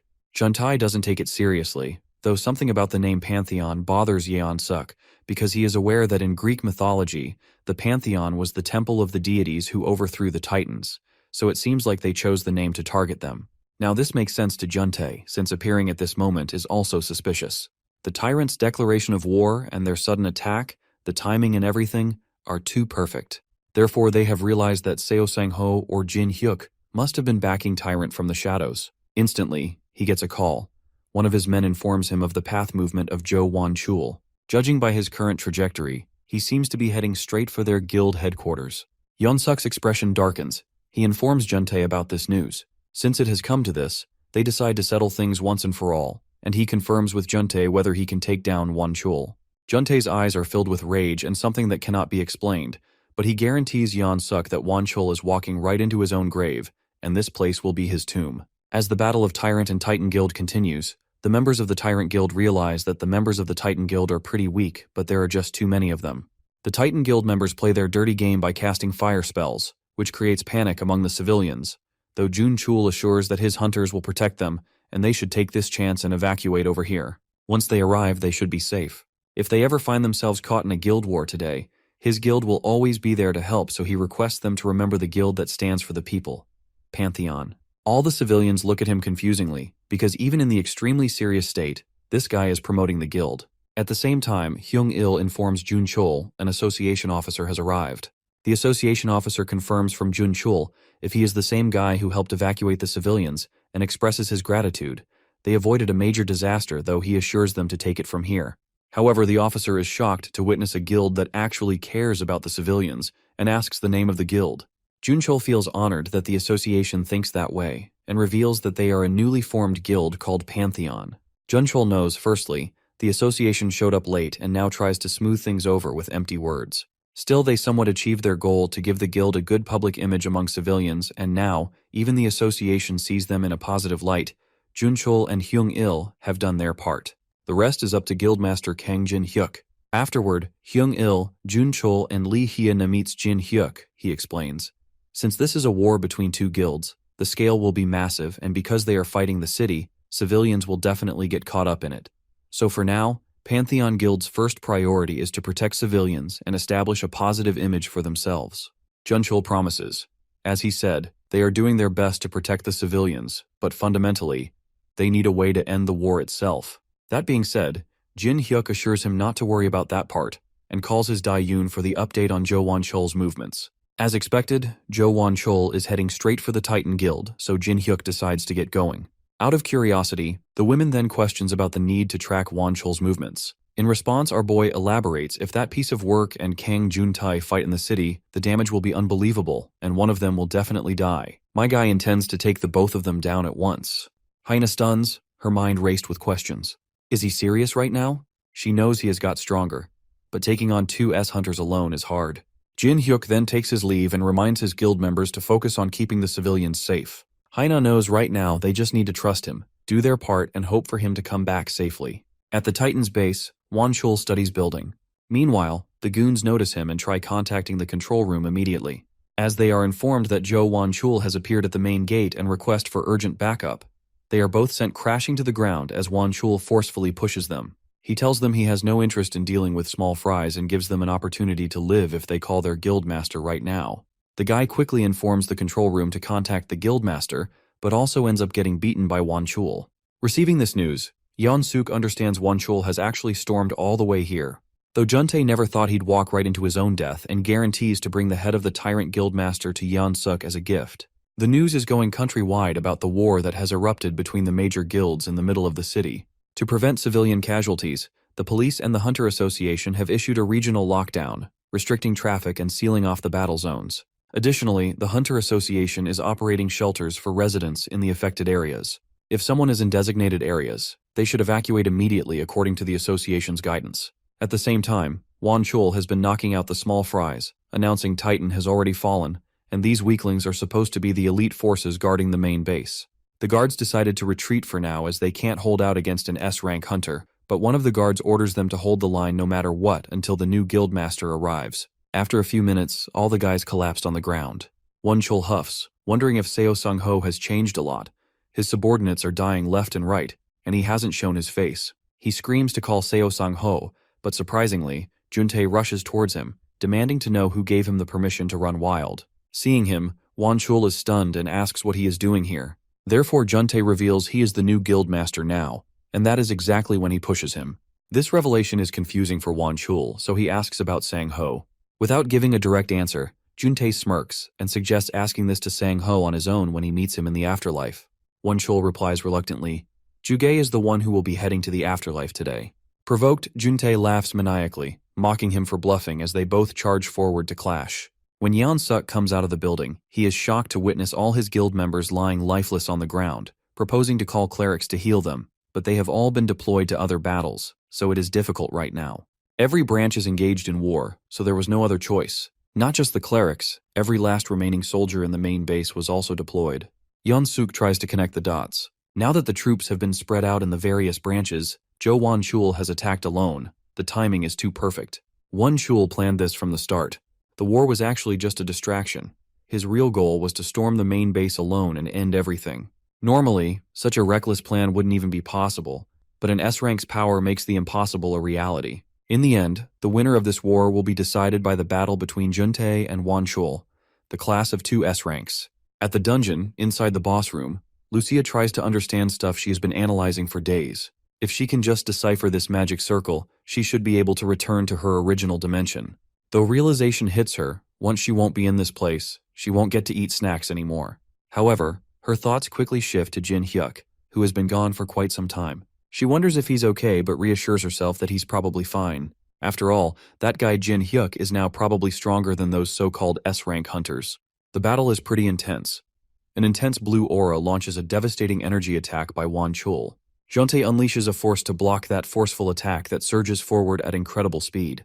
Both of them struggle for dominance. Juntae soars through the air with their weapon to slice Wonchul's head in half. A shimmering protective shield is already created by a spell to protect himself. To break the barrier, Juntae hits the weapon on the ground, causing a massive explosion and debris flying in all directions. Far away, Jin Hyuk approaches the battlefield. When Jin Hyuk arrives at the location, he is saddened to see them fighting without a single thought for the city or its people. The city is being torn apart, not by monsters or some great terrorists, but by the selfish actions of hunters who definitely have long forgotten their duty. They say an S-rank's power is like a natural disaster. Seeing all the destruction, Jin Hyuk finally understands what that really means. In the past, he wouldn't have even dared to step in. These warriors are powerful, unable to defend, but now it is different. Right now, with the power of divine energy being with him, he can take both of them down. Meanwhile, Juntae and Wonchul's fight continues. As they both clash their weapons, they hear a voice ordering them to stay right there, nice and close. Before they could react, Jin Hyuk attacks them both, which makes them stumble backward. Wonchul stands at the corner, his gaze darting towards the newcomer, wondering who this guy is, while Jin Hyuk mockingly greets Juntae. Juntae recalls he is the same guy who got beaten up and ran away. Still, Wonchul is studying Jin Hyuk and this energy that is coming out from him. The energy radiating from him is unlike anything he had encountered before. It is hard for him to figure out if he is an A rank or S rank. He questions himself if there are hunters like these in Korea. Whereas, when Jin's gaze shifts towards Wonchul, he recognizes him. The same scumbag who sacrificed countless women to Al-Raun. Rather than attacking them, Jin Hyuk calmly addresses them, his voice steady despite the chaos around them, and asks them to confirm if they really are hunters. He gestures around at the devastation, pointing out how this city is in ruins. Innocent people are caught in this war, suffering, getting hurt. After seeing all that, he urges them to think. Don't they feel even a little guilty? Rather than being ashamed, Juntae shamelessly smirks. Guilt? Why would he feel guilty? He confesses he wouldn't care about those pathetic insects. When he doesn't watch out for bugs while walking, who cares if a few worthless civilians die? Juntae mocks him for being another naive puppy. However, he thought Seo Sang-ho was the only self-righteous hypocrite. After listening to everything, Jin Hyuk acknowledges they are definitely worse than animals. Even animals must have a little sympathy, and thanks them for making this easier. Now he can kill them without hesitation. Jin Hyuk tightens his grip on his bat, energy streams radiating from it, and points out Juntae for making things pretty clear for him. Not taking him seriously, Juntae pretends to hear that wrong because he is firm about killing both Jin Hyuk and Won Chul. He tells Jo Won Chul to wait for a bit as he needs to deal with this arrogant guy first. Won Chul thinks smartly, acting casual, admitting it will be entertaining for him. But deep down, he knows if these two fight and wear each other out, it will end up being a win-win situation for him. Jin Hyuk turns to Won Chul, giving him an option to join because he doesn't mind taking both of them down at once. Seeing him acting so cocky, Juntae couldn't hold back and with breakneck speed rushed towards Jin Hyuk, his weapon pointed at Jin. Jin Hyuk doesn't even move from his position and just stretches out his bat, blocking his whole body easily. Beads of sweat roll down his head because he wasn't expecting him to block the attacks now when he couldn't even defend against one before. Jin Hyuk is eager to know the cause of his stunned expressions, as he hasn't even started yet. With a swift flick of his enchanted bat infused with divine energy, Juntae is pushed back. Won Chul's eyes widen since he never imagined Juntae getting pushed back like this with such intensity. Taking Juntae's shock as an opportunity, Jin Hyuk quickly moves forward to hit him, but he deflects the attack quickly by tilting his head a bit. Juntae's anger doubles because Jin Hyuk dared to put a scratch on his face, so he gathers his strength to counterattack. He is not sure what Jin has done, but it is evident that he has definitely gotten stronger. He admits that it is a shame, sparing him back then. Jin Hyuk laughs as, seeing how strong he is, regret washes over Juntae's face. Instead of admitting it, Juntae arrogantly huffs, claiming either way, Jin Hyuk is going to die by his hand. Jin assures him things won't go the way he wants. That day, when he barely escaped from here, he made a promise that he'd get stronger and kill him, the one who humiliated him, the one who feels he is superior. Juntae stands there knowing damn well this is troublesome. He never expected Jin Hyuk to get this strong. Questions arise in his mind. How did he get this strong? Did he use some tricks? Then something pops up in his mind that maybe he took the Alraun's elixir, so he confronted. Before Jin could answer, Won Chul demanded to know the reason behind Alraun's elixir being mentioned here, so Juntae shared with Won that Jin Hyuk is the guy who killed the Alraun and took the elixir. Won Chul's jaw drops, and he questions Jin Hyuk if he really is the one who took the elixir and killed the Alraun. Jin Hyuk smirks and without a word, pulls out a bottle containing the elixir, holding it up, questioning if this is the same elixir they are talking about. The moment Won Chul notices the elixir, his face turns crimson red. It triggers something inside him, and he eventually runs to attack him. When Jin Hyuk dodges the attack, his anger doubles, so he tries attacking him again with a forceful punch, but ends up punching the ground, because with a blink of an eye, Jin Hyuk disappears from the front. He again dodges the attack by leaping even from being trapped by his whole body. Jin Hyuk is well aware that if that last attack had hit, it could have been very dangerous, so he takes a sigh of relief. Although his attention shifts towards the sky when he spots a drone flying. An announcement is being made from the drone. It is a live stream to broadcast the battle between two S-rank hunters using a drone. The battlefield has turned into a complete war zone, with every building destroyed. They reveal as the battle continues, a new hunter has entered the scene. They mean Jin Hyuk. Though they haven't identified the whereabouts and information of the newcomer, he is holding his ground against the two S-ranks. In another environment, Secretary Lee Hai-na takes a sigh of relief as everything is going according to the plan. It looks like the media has arrived safely at the scene. With this, the stage is set exactly how they wanted. Juntae can't believe his eyes as he watches our boy effortlessly dodging the attacks of the tyrant's guildmaster. Not just that, his counterattacks are even more powerful, and he is landing every single one of them. He starts to wonder what he did to get this strong. Meanwhile, Won Chul is getting his ass kicked by a teenager. After getting thrown to the ground, he gets up and asks him if he is really going easy on him. This makes him even furious as he thinks that the kid is looking down on him. He screams, asking Juntae to stay out of the fight since it's going to be him who takes our boy down. With all his strength, he charges forward and mentions that things are going to be different from now on. However, this seems to be all cope as he continues getting destroyed, still can't land a single hit. Jin Hyuk pushes him back with his bare fists and says that things look the same to him. Without giving him any break, he steps forward and hits him with his bat, and the guy barely manages to block it. At the same time, Juntae appears from behind, trying to catch our boy with a sneak attack. Unfortunately for him, Jin Hyuk is several levels ahead of him, so he simply blocks using his bat without even looking at him. The impact is so strong that it literally shatters his spear into pieces. He starts to panic as he watches the MC coming at him and falls down with just the shockwave of his bat swings. Not seeing any other way out of this, Won Chul suggests teaming up even though they were just fighting each other minutes earlier. The guy suggests making an alliance until they defeat Jin Hyuk. Juntae still doesn't seem to trust him, so he threatens to kill him if he backstabs him during their alliance.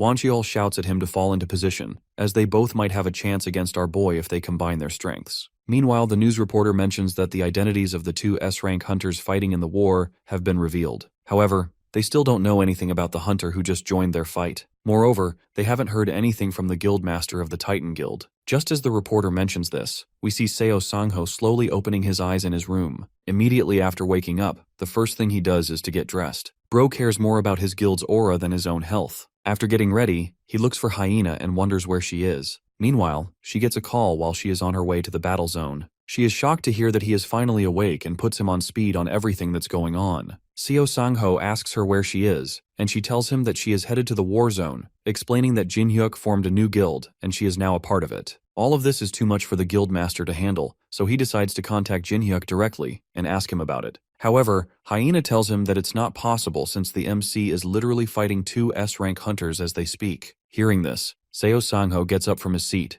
knowing that the kid can't fight two S-ranks no matter how strong he is. He asks her for the location and says that he is going there himself. Hyena is a bit hesitant as she is worried about his health, but he tells her that it all happened because of him. As the guildmaster, he can't just sit back and relax while they continue to fight. She finally agrees and sends him the location of the fight. Even though she is worried about his health, she knows that she has to trust his decision, since he is the only one who might be able to stop it. Hyena thinks to herself that this isn't the time to hesitate, and she needs to do what's required of her. Meanwhile, Juntae is trying his best to land a single hit on our boy, but he gets brutally outclassed. Jin Hyuk is reading him like a book and blocking all of his attacks without any effort. As the fight gets intense, the shockwaves from their attacks start traveling even further. While the MC seems distracted with Juntae, the other S-rank charges at him from behind, trying to finish the job. However, our boy is just too smart for them, so he quickly jumps up, making them both almost hit each other. Seeing that his partner is exhausted, Wanchiel asks him to drink a mana potion while he holds the kid off. Juntae is a bit annoyed that he has to work with him, but he knows that he is right, so he takes out a mana potion and starts to drink it. He thinks that they might be able to take him out if they pour all of their mana into a single attack. As he recovers, the other S-rank hunter seems to be struggling a bit, handling the MC alone. While grabbing his fist, Jin Hyuk looks at him coldly and asks him why he isn't killing him to get the elixir for himself. He even mocks him, asking him to put in a bit more effort. Before the S-rank can do anything, he twists his wrist, breaking it instantly, and hits him with his bat. Juntae watches with his eyes wide open as the mighty Wanchul gets tossed around like a doll. Seeing him on the ground, our boy slowly walks over to him and asks if he is still breathing.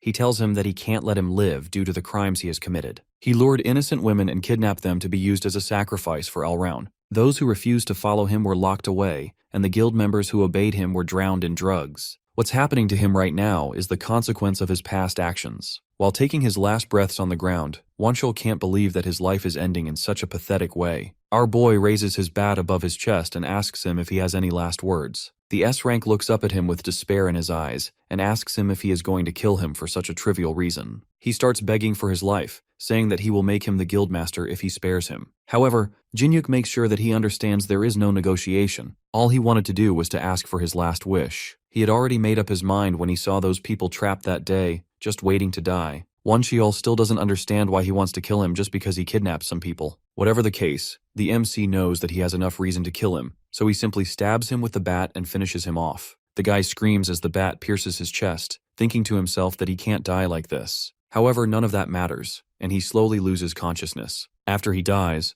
our boy makes sure to remind him to apologize to all the people he killed in the afterlife. Meanwhile, Juntae watches in horror, wondering if he should take this opportunity to strike Jinhyuk while he's distracted. Nevertheless, the fear in his eyes reveals he no longer believes he can win. The only thing he can think about is running, but it's too late for that. Jinhyuk notices him trying to escape and throws his bat directly at him, asking where he is trying to go. The bat flies at him with the speed of a bullet, and the S-rank barely manages to deflect it. He tries playing it cool and says that he is not running. Instead, he is just letting him off the hook this time. The guy believes that he is faster than the MC, so he can easily outrun him. Unfortunately, for him, this is not the case as our boy immediately catches up to him and tells him that he doesn't need to hold back. At the same time, Seo Sangho and Hyena reach the destroyed buildings. She takes him to the location and mentions that he will reach the battle zone once he passes it. Before he leaves, she asks him to consider one last time, but the guy has already made up his mind. He tells her that he can't leave everything to Jinhyuk, so he must help him. Hyena suggests that he recover a bit,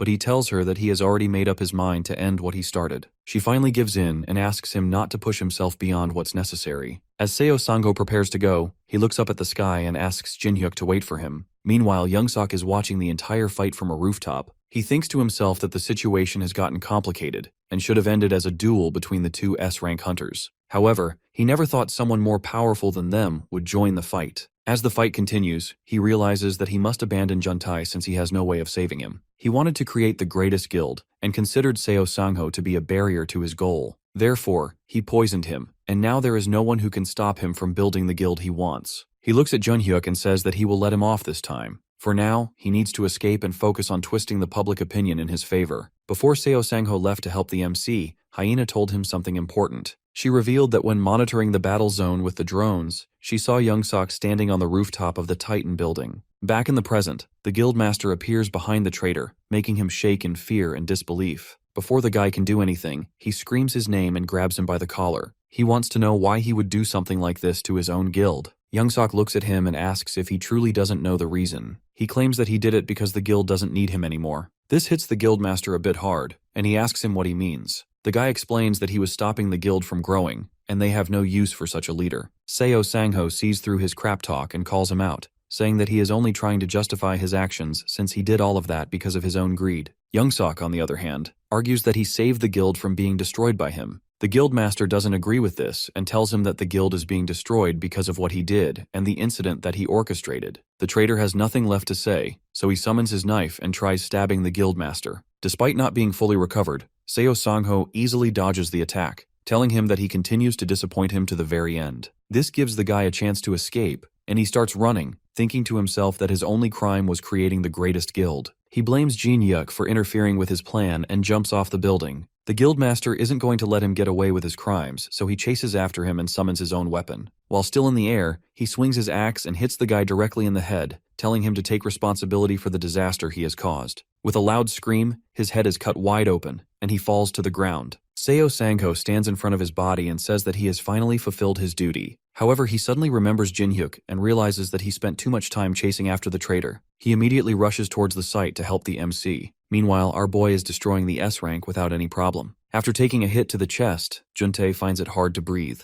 Jinhyuk points his bat at him, asking if this is the end for him. The guy knows that he is at his limit, and there is no way for him to get out of this. Desperate for survival, he starts begging him to spare his life, offering to give him everything he wants, and even his own position at the guild. Hearing this, the MC reminds him of when they fought the last time. Even after getting stabbed by the spear, he never begged for his life and struggled until the very end. This still doesn't stop the S rank from pleading, and before finishing his life, Jinhyuk tells him that if he wants to live, he should be prepared to struggle till the end. Before the guy can say anything else, he literally smashes his head clean off the body. With the S rank now dead, the MC stands there in silence, thinking to himself that he finally managed to stop the S rank hunters with his own strength. Suddenly, he hears Seo Sangho's voice calling out to him and asking him if he is hurt. He is shocked to see the guildmaster alive and well and asks him when he woke up. The guy tells him not to worry since he woke up a while ago and has recovered. He then asks him what happened here. Jinhyuk says that it's a long story and reveals that he was lucky enough to get a chance to grow stronger. Thanks to that, he was able to take down the S rank hunters. However, the guildmaster still can't believe he got so much stronger in such a short amount of time. Noticing his confusion, our boy assures him that he will explain it all later, but for now, they need to do something about the damage caused to the city. Sangho tells him not to worry since he and Hyena will take care of everything. The important thing is that he has received a message from Hyena in which she stated that the association wants to meet him. The scene changes to a training room in the Hunters Association headquarters, where Jinhyuk stands in confusion. Even though he accepted their invitation to visit the headquarters, he still doesn't understand why they are making him go through this. A voice informs him that this is a test, and he needs to destroy the drones ahead while dodging their attacks. Before he can figure out what is happening, the drones start attacking, so he instinctively decides to take care of them first. The drones are attacking him from all directions, and it's making it harder to dodge their attacks, but compared to his fight against the S ranks earlier, this doesn't even count as a warm-up for him. With a confident smile on his face, he immediately starts destroying all the drones using his bat. It doesn't take long for him to clear through them, and the voice mentions that this is a new record. He stares at the screen in front of him and tells them that he is getting annoyed now since he wasn't informed about this test earlier. The girl on the other side mentions that this is part of the official procedure to determine his rank as a hunter. After his recent fight with the two hunters, he came out defeating two S ranks alone, so the association can't consider him a C rank anymore. Even after hearing all this, he still thinks that the test is pointless. Jin-hyuk starts to lose his temper and asks them to open the door so he can leave. The girl tries to calm him down, but it's no use as he doesn't want to be a part of this test anymore. As he walks to the door, she frantically tries to stop him and mentions that he can't leave the room before the test is finished. To their shock, he breaks through the door by hitting it with his bat and walks out, saying that it was just a waste of his time. It turns out that the association isn't done with him just now, as he gets stopped by some hunters after walking a few steps. He warns them to get out of his way if they don't want to get killed. All the hunters have already witnessed his power, so they know he is not making empty threats. They start looking at their team leader for his next command. From the looks of it, the team leader doesn't want to move, so Jin-hyuk decides that they are going to die. Before he can hit them, he hears a voice from behind telling him to stop. Before he can even turn back, he notices the hunters bowing down to the person in respect and calling him the chairman. He soon realizes that the guy behind him is No Take-soo, the chairman of the Hunters Association. Jin-hyuk greets the chairman and asks him why he summoned a C-rank hunter like him. The chairman notices that he is upset and apologizes, explaining that the reason he called him here is that someone wanted to meet him. The person he is talking about is none other than the strongest hunter in South Korea,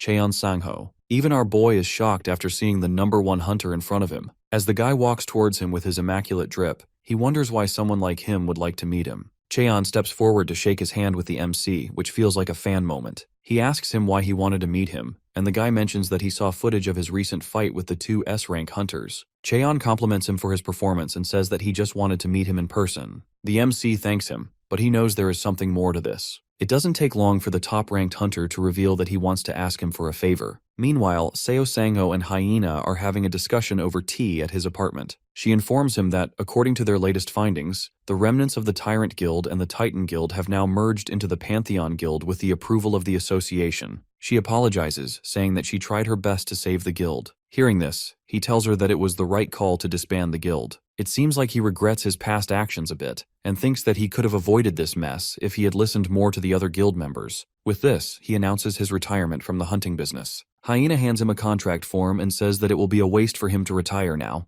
After taking a look at the contract, he realizes that it's a registration form for the Pantheon Guild. She tells him that their guild needs someone like him, and that's also what their guild master believes. Hearing this, he asks her if she is already part of the guild. She winks at him and confirms that she now works for the Pantheon Guild. Meanwhile, Jin-hyuk and Cheon are standing face to face, prepared for a duel. He finds this entire situation weird since he was initially thrown into a test room, and now the strongest hunter in the country wants to fight him. The chairman and the girl are watching this fight live on their screen. She can't believe that Cheon actually came to the HQ of his own will since he is rarely even seen in public. The chairman reveals that he met the hunter earlier, and after he saw Jin-hyuk's fight with the two hunters, he said that he finally found someone he could fight beside, or maybe someone who could rival him. As the MC asks him why they are fighting, the top hunter mentions that he isn't sure himself. In any case, our boy isn't going to back down from a challenge, so he is ready to fight. The girl starts getting a bit worried and asks the chairman if they are really going to let them fight. He laughs and assures her that it's fine since they are just doing a normal spar. Back in the actual fight, Cheon summons his sword, and both hunters ask each other to try their best.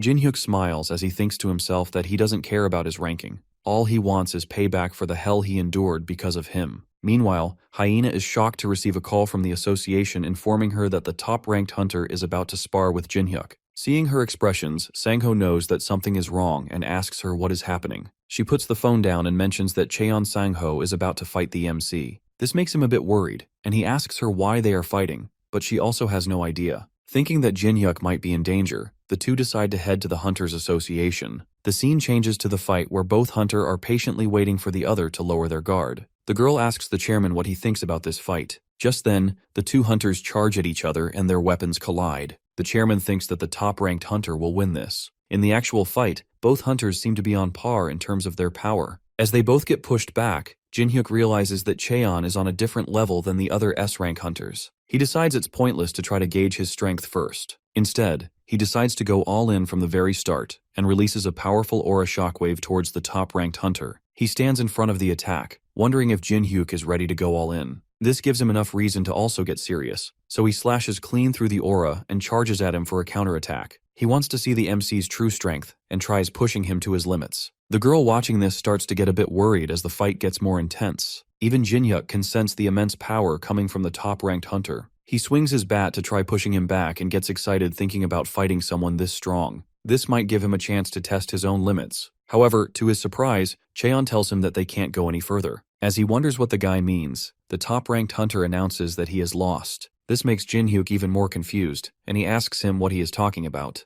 Even the chairman is shocked since this is his first time seeing him admit defeat. He asks him why he is ending the spar so suddenly. Cheon raises his sword and reveals that if he continues this fight, it might not hold any longer. Just as he says this, his sword suddenly breaks into pieces. With this, the chairman announces the end of the duel and officially makes Jin-hyuk an S-rank hunter. It doesn't take long for this news to break out, and his fight with the two S-rank hunters is shown all over media channels. They also reveal that he defeated the country's top-ranked hunter in a duel and call him in for an interview. While being questioned about the defeat, he admits that it's true and says that Jin-hyuk will undoubtedly become the face of the Korean hunter world. Meanwhile, the MC is a bit disappointed that the duel ended this fast since he wanted to fight a bit longer. As he is walking away from the association, Cheon calls him out and congratulates him on officially becoming an S-class hunter. Our boy thanks him and says that he is grateful for the interview he did for him, but he wants to know why he did it. The top-ranked player explains that he just wanted comrades to fight alongside him, and this was a way to make the association aware of his strength. As he begins to leave, Jin-hyuk stops him and tells him not to hold back when fighting him the next time. He knows that the sword he used during the duel was a fake. As the two walk away, he thinks to himself that Cheon was definitely going easy on him and even used a cheap sword. This makes him wonder if he was helping him so the association would recognize his strength. In any case, it's thanks to him that he has realized that he is still not strong enough. Later, he heads to the parking lot where Hyena's car screeches to a stop. She jumps out, clearly worried, and rushes to check on him. Sang-ho gets out too, just as concerned. She says she couldn't believe what she heard about the spar. The previous guildmaster is also mad that the association called it just a sparring match, but they had thrown him against the strongest hunter in the country. He even suggests filing a complaint, but Jin-hyuk stays calm and says he isn't upset. In fact, he learned a lot. Fighting Cheon reminded him of the intense pressure he once felt at the Dragon Temple. He suggests they return to the guild and talk things over. That evening, he finally feels relaxed for the first time in a long while. He reflects on how rare it is to feel at peace. The constant fighting has kept him on edge, but now he can finally breathe. Just then, he gets a call from Junshul, the guild manager. The guy asks if he's okay after the fight with Cheon and reminds him not to overdo it. Strength is important, but so is staying alive since he is the guild master. The MC appreciates the concern and promises to take care of himself. He changes the topic and asks how the guild is doing. Junshul gives good news, informing him that they've officially taken over the Titan and Tyrant Guild's assets, which were once their biggest rivals. They've also opened new hunting zones that are buzzing with activity. These new areas are helping the guild grow stronger and protect its territory from other guilds. He invites Jin-hyuk to visit soon, and he agrees. After the call, our boy sits quietly, exhausted. He wants to rest, but he knows he has responsibilities. Instead of relaxing, he decides to go to a dungeon and catch up with Cheon. He stops by the dwarf craftsman's workshop to ask for help. The dwarf isn't too happy to see him, complaining that he only shows up when he needs something. Jin-hyuk apologizes and says he needs his weapon upgraded. The dwarf complains that he always disappears when he's sent on errands, making him unreliable. The MC explains he had his reasons and promises to make it up to him. When he tells the dwarf about the spar with Cheon, the dwarf gets furious and grabs his weapon. He demands to know if Jin-hyuk lost while using the bat he crafted. He's clearly offended. Still, instead of refusing, the dwarf says he is lucky since he's been wanting to try out a new technique anyway. He tries to thank him, but the dwarf cuts him off, saying he's not doing it out of kindness. He just wants to prove himself as a craftsman. As Jin-hyuk leaves, he starts thinking about Lucia, as he hasn't seen her in a while. He realizes she might have the answer to something that's been bothering him. Feeling hopeful, he heads deeper into the dungeon to find her. But as he walks, he feels like he's forgetting something important, though he can't figure out what. When he finally finds Lucia, she's furious. She almost punches him, demanding to know why he came without bringing anything. Instead of answering, Jin-hyuk says he was looking for her and asks if she's really been in the dungeon all this time. Lucia confirms it and says that she's been working on a magic circle, which is her only hope of returning to her world. She's made some progress, which catches his attention. He asks if she'll be able to go back soon. Lucia sighs and says it's not that simple. She's tested her dimensional magic a few times. Everything seems to go perfectly. She follows all the steps and it feels like the spell works, but nothing actually happens. Even though the magic feels right, the result is always the same. Nothing. She's confident it should work, but doesn't understand why it isn't. While she is saying all this, a strange portal starts to open in Jin-hyuk's fridge. The next morning, our boy makes his way to the local supermarket and buys some snacks for Lucia so she won't complain next time. While he is leaving, the cashier stops him and asks if he is Guildmaster Kang Jin-hyuk. With a confused expression, he confirms it, which makes the girl excited. She tells him that she is a huge fan and asks him for a photo. Suddenly, he notices other people taking photos of him too. Not trying to make the situation worse, he quickly apologizes and runs out of the store. While making his way back to the cave, he realizes that he is more well known than he thought. The dwarf finally shows him his new weapon and claims that it's on a whole different level than the previous one. As Jin-hyuk grabs the bat, he starts to feel it absorbing his mana. This makes him wonder if there is a fault with the bat, but the dwarf guy takes it as an insult and smacks him on the face. He reminds him of the all-round ore that he purified last time and explains that he used it for the enhancement. Normally, ore from monsters carries the traits of that specific monster. In all-round's case, the trait should have been the absorption of life.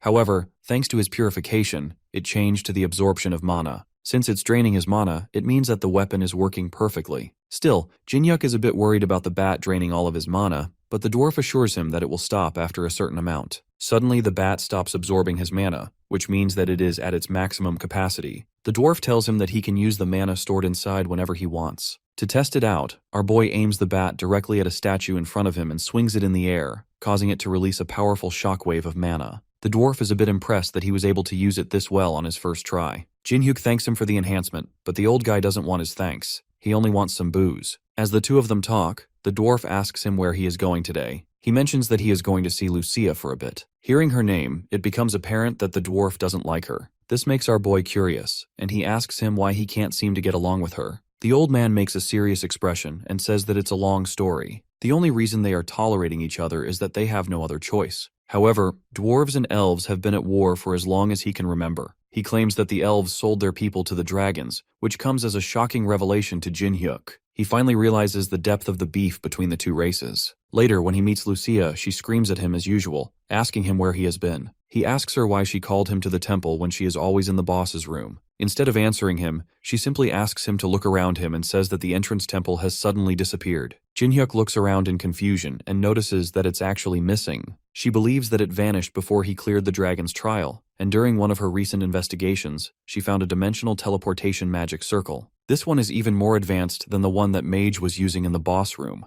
Lucia looks at him and asks if he knows what this all means. Our boy catches on quickly and says that if they study the magic circle, he might be able to go back to his original dimension. However, there is still a problem since she can't activate the circle alone, even if they manage to complete it. In other words, he needs to learn magic from her to help her with the activation. Jin-hyuk asks her again to confirm if she is suggesting that he learn magic from her. She tells him that it's correct since the magic circle requires a lot of mana, and she can't activate it using her mana alone. Even with his help, she isn't sure if they will be able to activate it. Our boy starts thinking about ways to provide the magic circle with a massive amount of mana, and suddenly remembers that his bat can work perfectly in this case since it stores mana. He tells her to try using it. She is a bit hesitant at first, but changes her mind when he shows her the mana leaking out of the bat. He explains that the old man upgraded his bat and it can now store mana. Even though he has no idea how much mana is stored in the weapon, it might still be useful to activate the circle. However, when Lucia tries to touch the bat, she experiences a huge shock. Even the MC is a bit confused until he remembers that the dwarf engraved a binding effect on the weapon, so no one else can use it except him. This means that they can't really use the bat,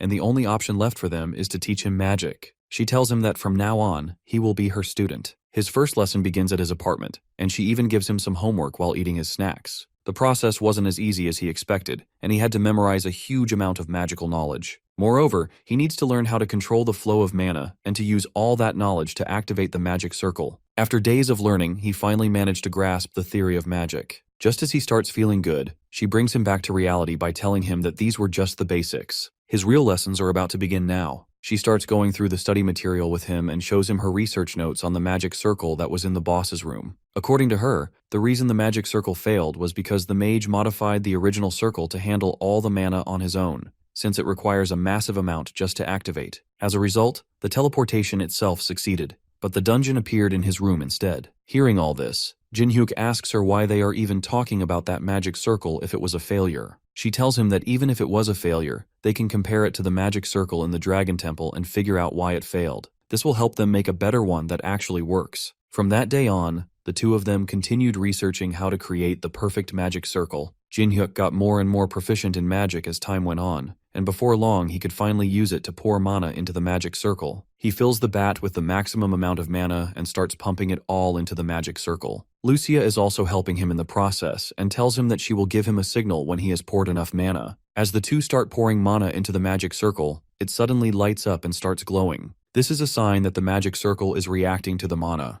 Jinhyuk just needs to continue pouring in mana until it finally activates. However, something goes wrong, and his bat unexpectedly starts leaking aura. He tries his best to stop it, but it's not under his control. Even Lucia is confused and asks him why he is injecting aura into the circle. The MC tells her that he is also not sure what is going on, and the two try their best to keep the circle active. Moments later, the ground beneath them starts shaking, and the floor below the magic circle completely collapses. Fortunately, they both manage to back off before the ground collapses, so they don't get caught up in the mess. However, this also means that their only option of going back is now gone. Lucia screams at him, blaming him for making the circle disappear. Meanwhile, the portal inside his fridge starts to glow even more. Later, the two of them sit in his apartment while she eats some snacks. He apologizes to her, saying that he never thought his bat would start injecting aura into the circle. She is still not convinced and screams at him, saying that he doesn't even know the difference between mana and aura. My man literally gets pushed back by her words and explains that he uses the bat for fighting all the time, so he might have accidentally converted the mana into aura. By this time, she has calmed down a bit, so she admits that it's also her fault for not checking before they began the activation. Still, it means that they've lost their chance to get back, which weighs quite heavily on the MC. He assures her that he will find a way to fix this and asks if she needs anything. Hearing this, she screams at him to bring her the tastiest and the sweetest stuff he has. My man rushes to the fridge and asks if she wants some cake. However, as soon as he opens the fridge, he feels an intense wave of cold air coming out. This is not normal for a fridge, so he calls her to check it out. When she finally walks over, they both witness a completely new world beyond the fridge door. She smiles as she realizes that the magic circle didn't fail after all. The snowy landscape they are seeing right now is the result of that magic circle. Moreover, from the mana she is sensing, Lucia believes that this is the dimension she used to live in. Even though she has no idea how the portal opened inside the fridge, she suggests going inside to investigate. Jinhyuk agrees and tells her that he just needs to deal with some stuff first. He immediately calls Junchul, who is the co-founder of his guild, and asks him if he can come to his place. At the same time, he invited Hyena to join them too. When they finally arrive, he explains to them that he is temporarily going away in order to train. After fighting Cheon, he realized that he was still not good enough. Hearing this, the co-founder asks him if he has figured out a way to get even stronger. He tells him that he is not certain yet, but it can be a possibility. Hyena sends him a report and mentions that the guild is doing well for now, but if he is gone for too long, things might become difficult to handle. Before Jinhyuk can even answer, our boy Junchul stands up and assures him that there is nothing to worry about. He says that he will handle all that stuff so he doesn't have to worry. Since their guild influence is as strong as his, he can go and come back even stronger. Later, Junchul calls another guild member and informs him that the guild master is going away for a while, so he will be handling more of the guild's responsibilities. The man is a bit worried hearing this, and asks if it's really okay for him to leave at a time like this. The co-founder assures him that it's fine,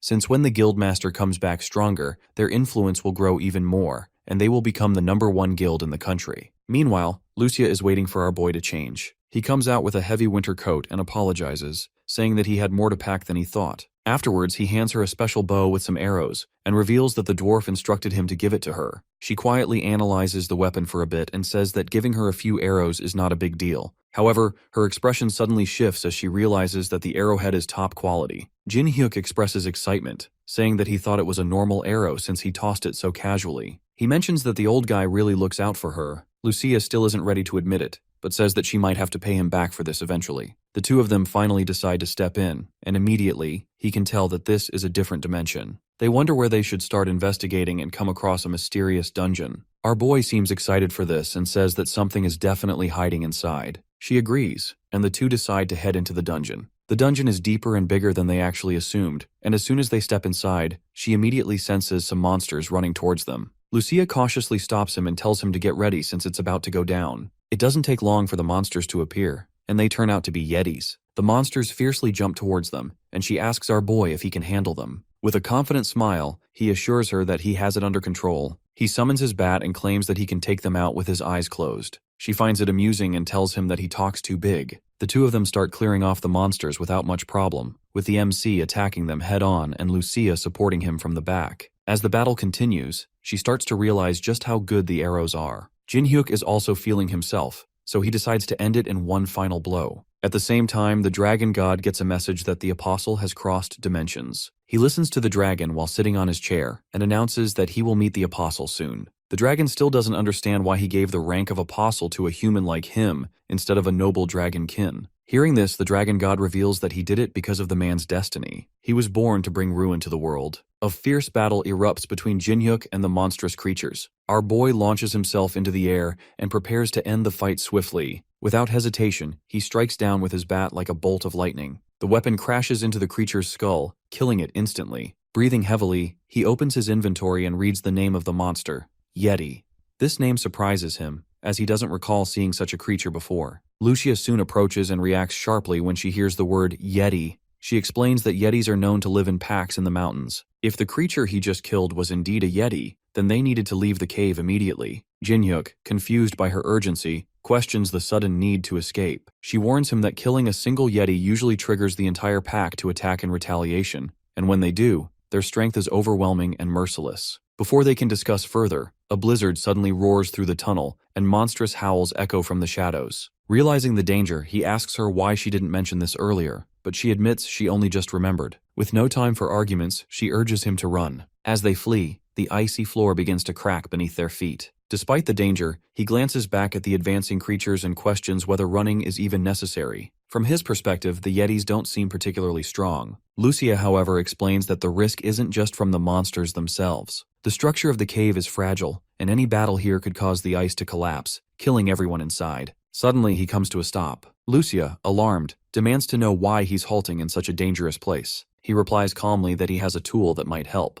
He pulls out a flash grenade and plans to use it to freeze the monsters in place. Just as he prepares to throw it, something unexpected happens. Instead of chasing them further, the Yetis start to retreat back into the cave. Both Jinhyuk and Lucia are taken aback. The creatures, which moments earlier had been charging at them, now appear frightened. She looks toward the depths of the cave and suggests that the Yetis might be sensing something even more dangerous ahead. She believes their instincts are warning them not to go any further. The MC is shocked by the idea that something so terrifying could exist deeper in the cave, something that could scare off an entire pack of Yetis. She confirms she senses a strange and powerful magical energy, unlike anything she's felt before. It's dark, twisted, and deeply unsettling. She proposes that the only way to find out more is to continue forward. They push ahead until the tunnel opens into a vast hidden area. In the middle of the mist stands a large, snow-covered structure. Lucia points out that this is the source of the dark magical energy they've been sensing. Jinhyuk decides they should investigate it closely, though Lucia remains tense. She warns that the aura surrounding the place is disturbingly unnatural. Even she, who had never known fear in battle, feels a deep unease in her chest, as if something inside the structure is watching them. Elsewhere, in a different space shrouded in darkness, the dragon god sits alone. He whispers that he has finally found what he was searching for. The last messenger has arrived, and now it's time to wait for what's to come. Meanwhile, the two of them start moving towards the temple. It's really cold, and the place feels tense, like something dangerous is up ahead. As they move further in, they see a man standing silently in the distance. Jinhyuk feels that something is off about him, and Lucia warns that the man has dark energy coming from him. He wonders if the man is still human, and suggests they try talking to him. But she quickly says no and mentions that she has never felt this kind of mana before. Right then, the man starts to speak. His voice is rough, and he says he didn't expect anyone to come here. He asks if they were sent by him. Jinhyuk replies that they just came to investigate because they sensed ominous mana and asks the man who he is. The man suddenly gets angry and yells that intruders can't be allowed to leave after seeing this place. The atmosphere becomes heavy. Lucia tells him to step back quickly. She suddenly remembers who this man is and explains that he's actually a dragon. The area around them shifts, and the man transforms into a huge red dragon right in front of them. The dragon says they've entered a sacred place and must pay the price. She gets ready to fight and says she's dealt with dragons before. The MC is shocked and tries to process what just happened, but prepares to fight anyway. Then, everything suddenly freezes. The wind stops, the fire goes out, and even the dragon and Lucia can't move. Jinhyuk is confused. He notices that Lucia also isn't moving. A deep voice speaks out, saying time has been stopped. Someone appears in the air wearing a black cloak. He doesn't walk on the ground but seems to float or tear through space. Jinhyuk asks who he is. The man replies that his name is Ordo, and he's the one who created the dragon Tiamut. He also claims to be the god of the world. The MC is surprised but doesn't know whether to believe it. Ordo says it doesn't matter if he believes him or not, since it's still the truth. He explains that he's been watching humans for a long time. At first he liked how people lived, but then they started fighting each other, causing destruction. He didn't want humans to destroy themselves, so he became a god to protect them. He created monsters to give humans a common enemy, and gave people the power to fight back by turning them into hunters. At first, things worked out, and people worked together. But then humans started using their powers against each other again. Ordo says that Jinhyuk has also used his power in the same way. He adds that he was never meant to be this strong, and to become his apostle, he had to endure many more trials. But his plan failed because an anomaly from another dimension ruined everything. A powerful magician had moved the dungeon into his room, which allowed him to grow stronger earlier than expected. Ordo had tried to destroy the dungeon when Jinhyuk first entered, but the dragon god inside blocked him, so he gave up. Because of the dungeon's effects, he couldn't find him until recently, when the dragon god's presence vanished. Now he can finally meet him face to face. He then tells Jinhyuk that he had already marked him as his apostle long ago. His plan was for him to become a powerful protector of humanity, someone who could bring peace and stand at the top of the world. He offers him that position, saying it's his rightful place. But he also adds a threat. If he refuses, he'll have to die just for seeing this place. The MC thinks about it, then calmly says no. He admits that he used to want that kind of power and destiny, but he refuses to follow Ordo. He accuses him of knowing how much pain he went through and doing nothing to help. Now asking him to serve as his apostle feels like manipulation. Our boy tells him that he'd rather die fighting than be someone's puppet.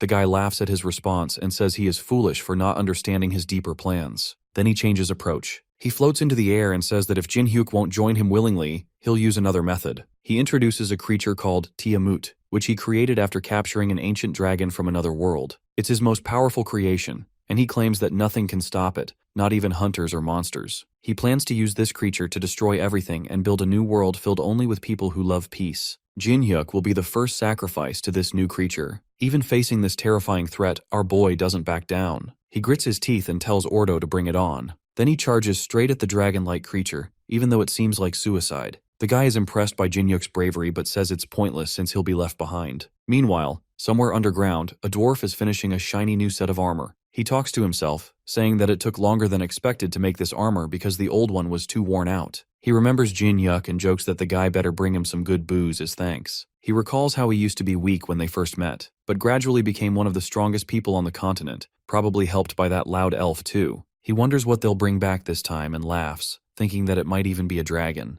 Back at the battle, Ordo snaps his fingers, and the giant creature suddenly comes to life. Its eyes glow, and it starts to move with huge muscles flexing. Lucia regains consciousness and realizes what's happening. She shouts at Jinhyuk to be careful. The dragon shoots a massive blast of fire toward him. The MC tries to dodge, but it's too fast, and he ends up getting swallowed by the dragon. Lucia is shocked and screams in despair. Ordo smiles coldly and mocks him for making a dramatic speech only to be taken out so quickly. But then, a voice growls from inside the dragon's mouth. He is still alive. He starts forcing the dragon's jaws open from the inside, using pure strength. The dragon roars in pain. Lucia is overwhelmed with relief and asks if he's okay. Jinhyuk says, of course, and tells her that he can't let someone like Ordo destroy the world. No matter what it takes, he'll stop him. The guy just laughs as he finds it amusing and says that he wants to see how long he can hold on. However, he mentions that the only thing he will feel at the end is overwhelming despair. Meanwhile, Hyena gets a call from the co-founder of the guild, and he informs her that the association has issued a mandatory summons. She asks in confusion why it's happening,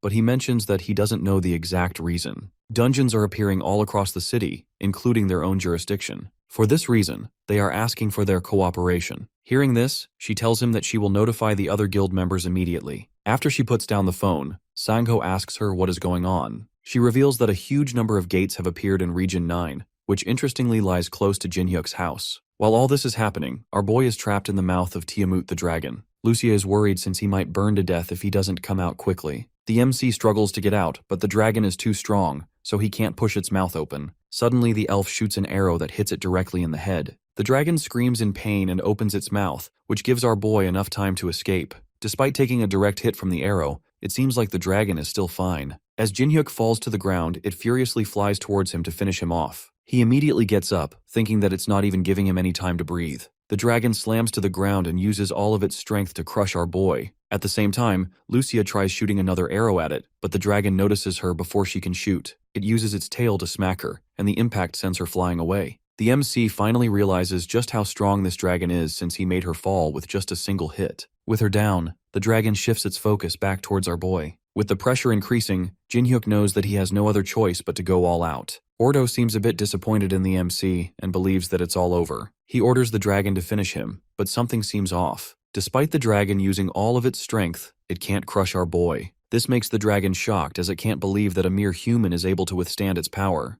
Jinhyuk starts pushing back with everything he has and uses the power he gained from the dragon's temple. He unleashes all that power while screaming on top of his lungs, causing the dragon to pull back. I can't believe that someone like him can handle so much power. Even Ordo is shocked and refuses to believe that he is seeing the power of the dragon god. Meanwhile, the dragon god sits on his throne, announcing that it's time to go since his apostle has finally realized his true power. He gets up from his throne, saying that he will settle this long-standing grudge today. Back in the other dimension, Ordo can already feel the energy shifting, and he knows that this is a sign of the dragon god's arrival. Even Jinhyuk feels strange since he didn't expect the power of the dragon god to be this strong. Moreover, he can see the mark of the dragon on his wrist. Ordo also notices the symbol from above and wonders if the dragon god has really made him his apostle. He knows that he has to finish this before the dragon god arrives, so he orders the dragon to kill him immediately. Tiamut obeys his command and sends a massive wave of fire towards our boy. Surprisingly, the fire, which felt dangerous a minute ago, doesn't scare him at all. He is at a level where he thinks he can easily beat the dragon. Suddenly, he hears a voice telling him to stop.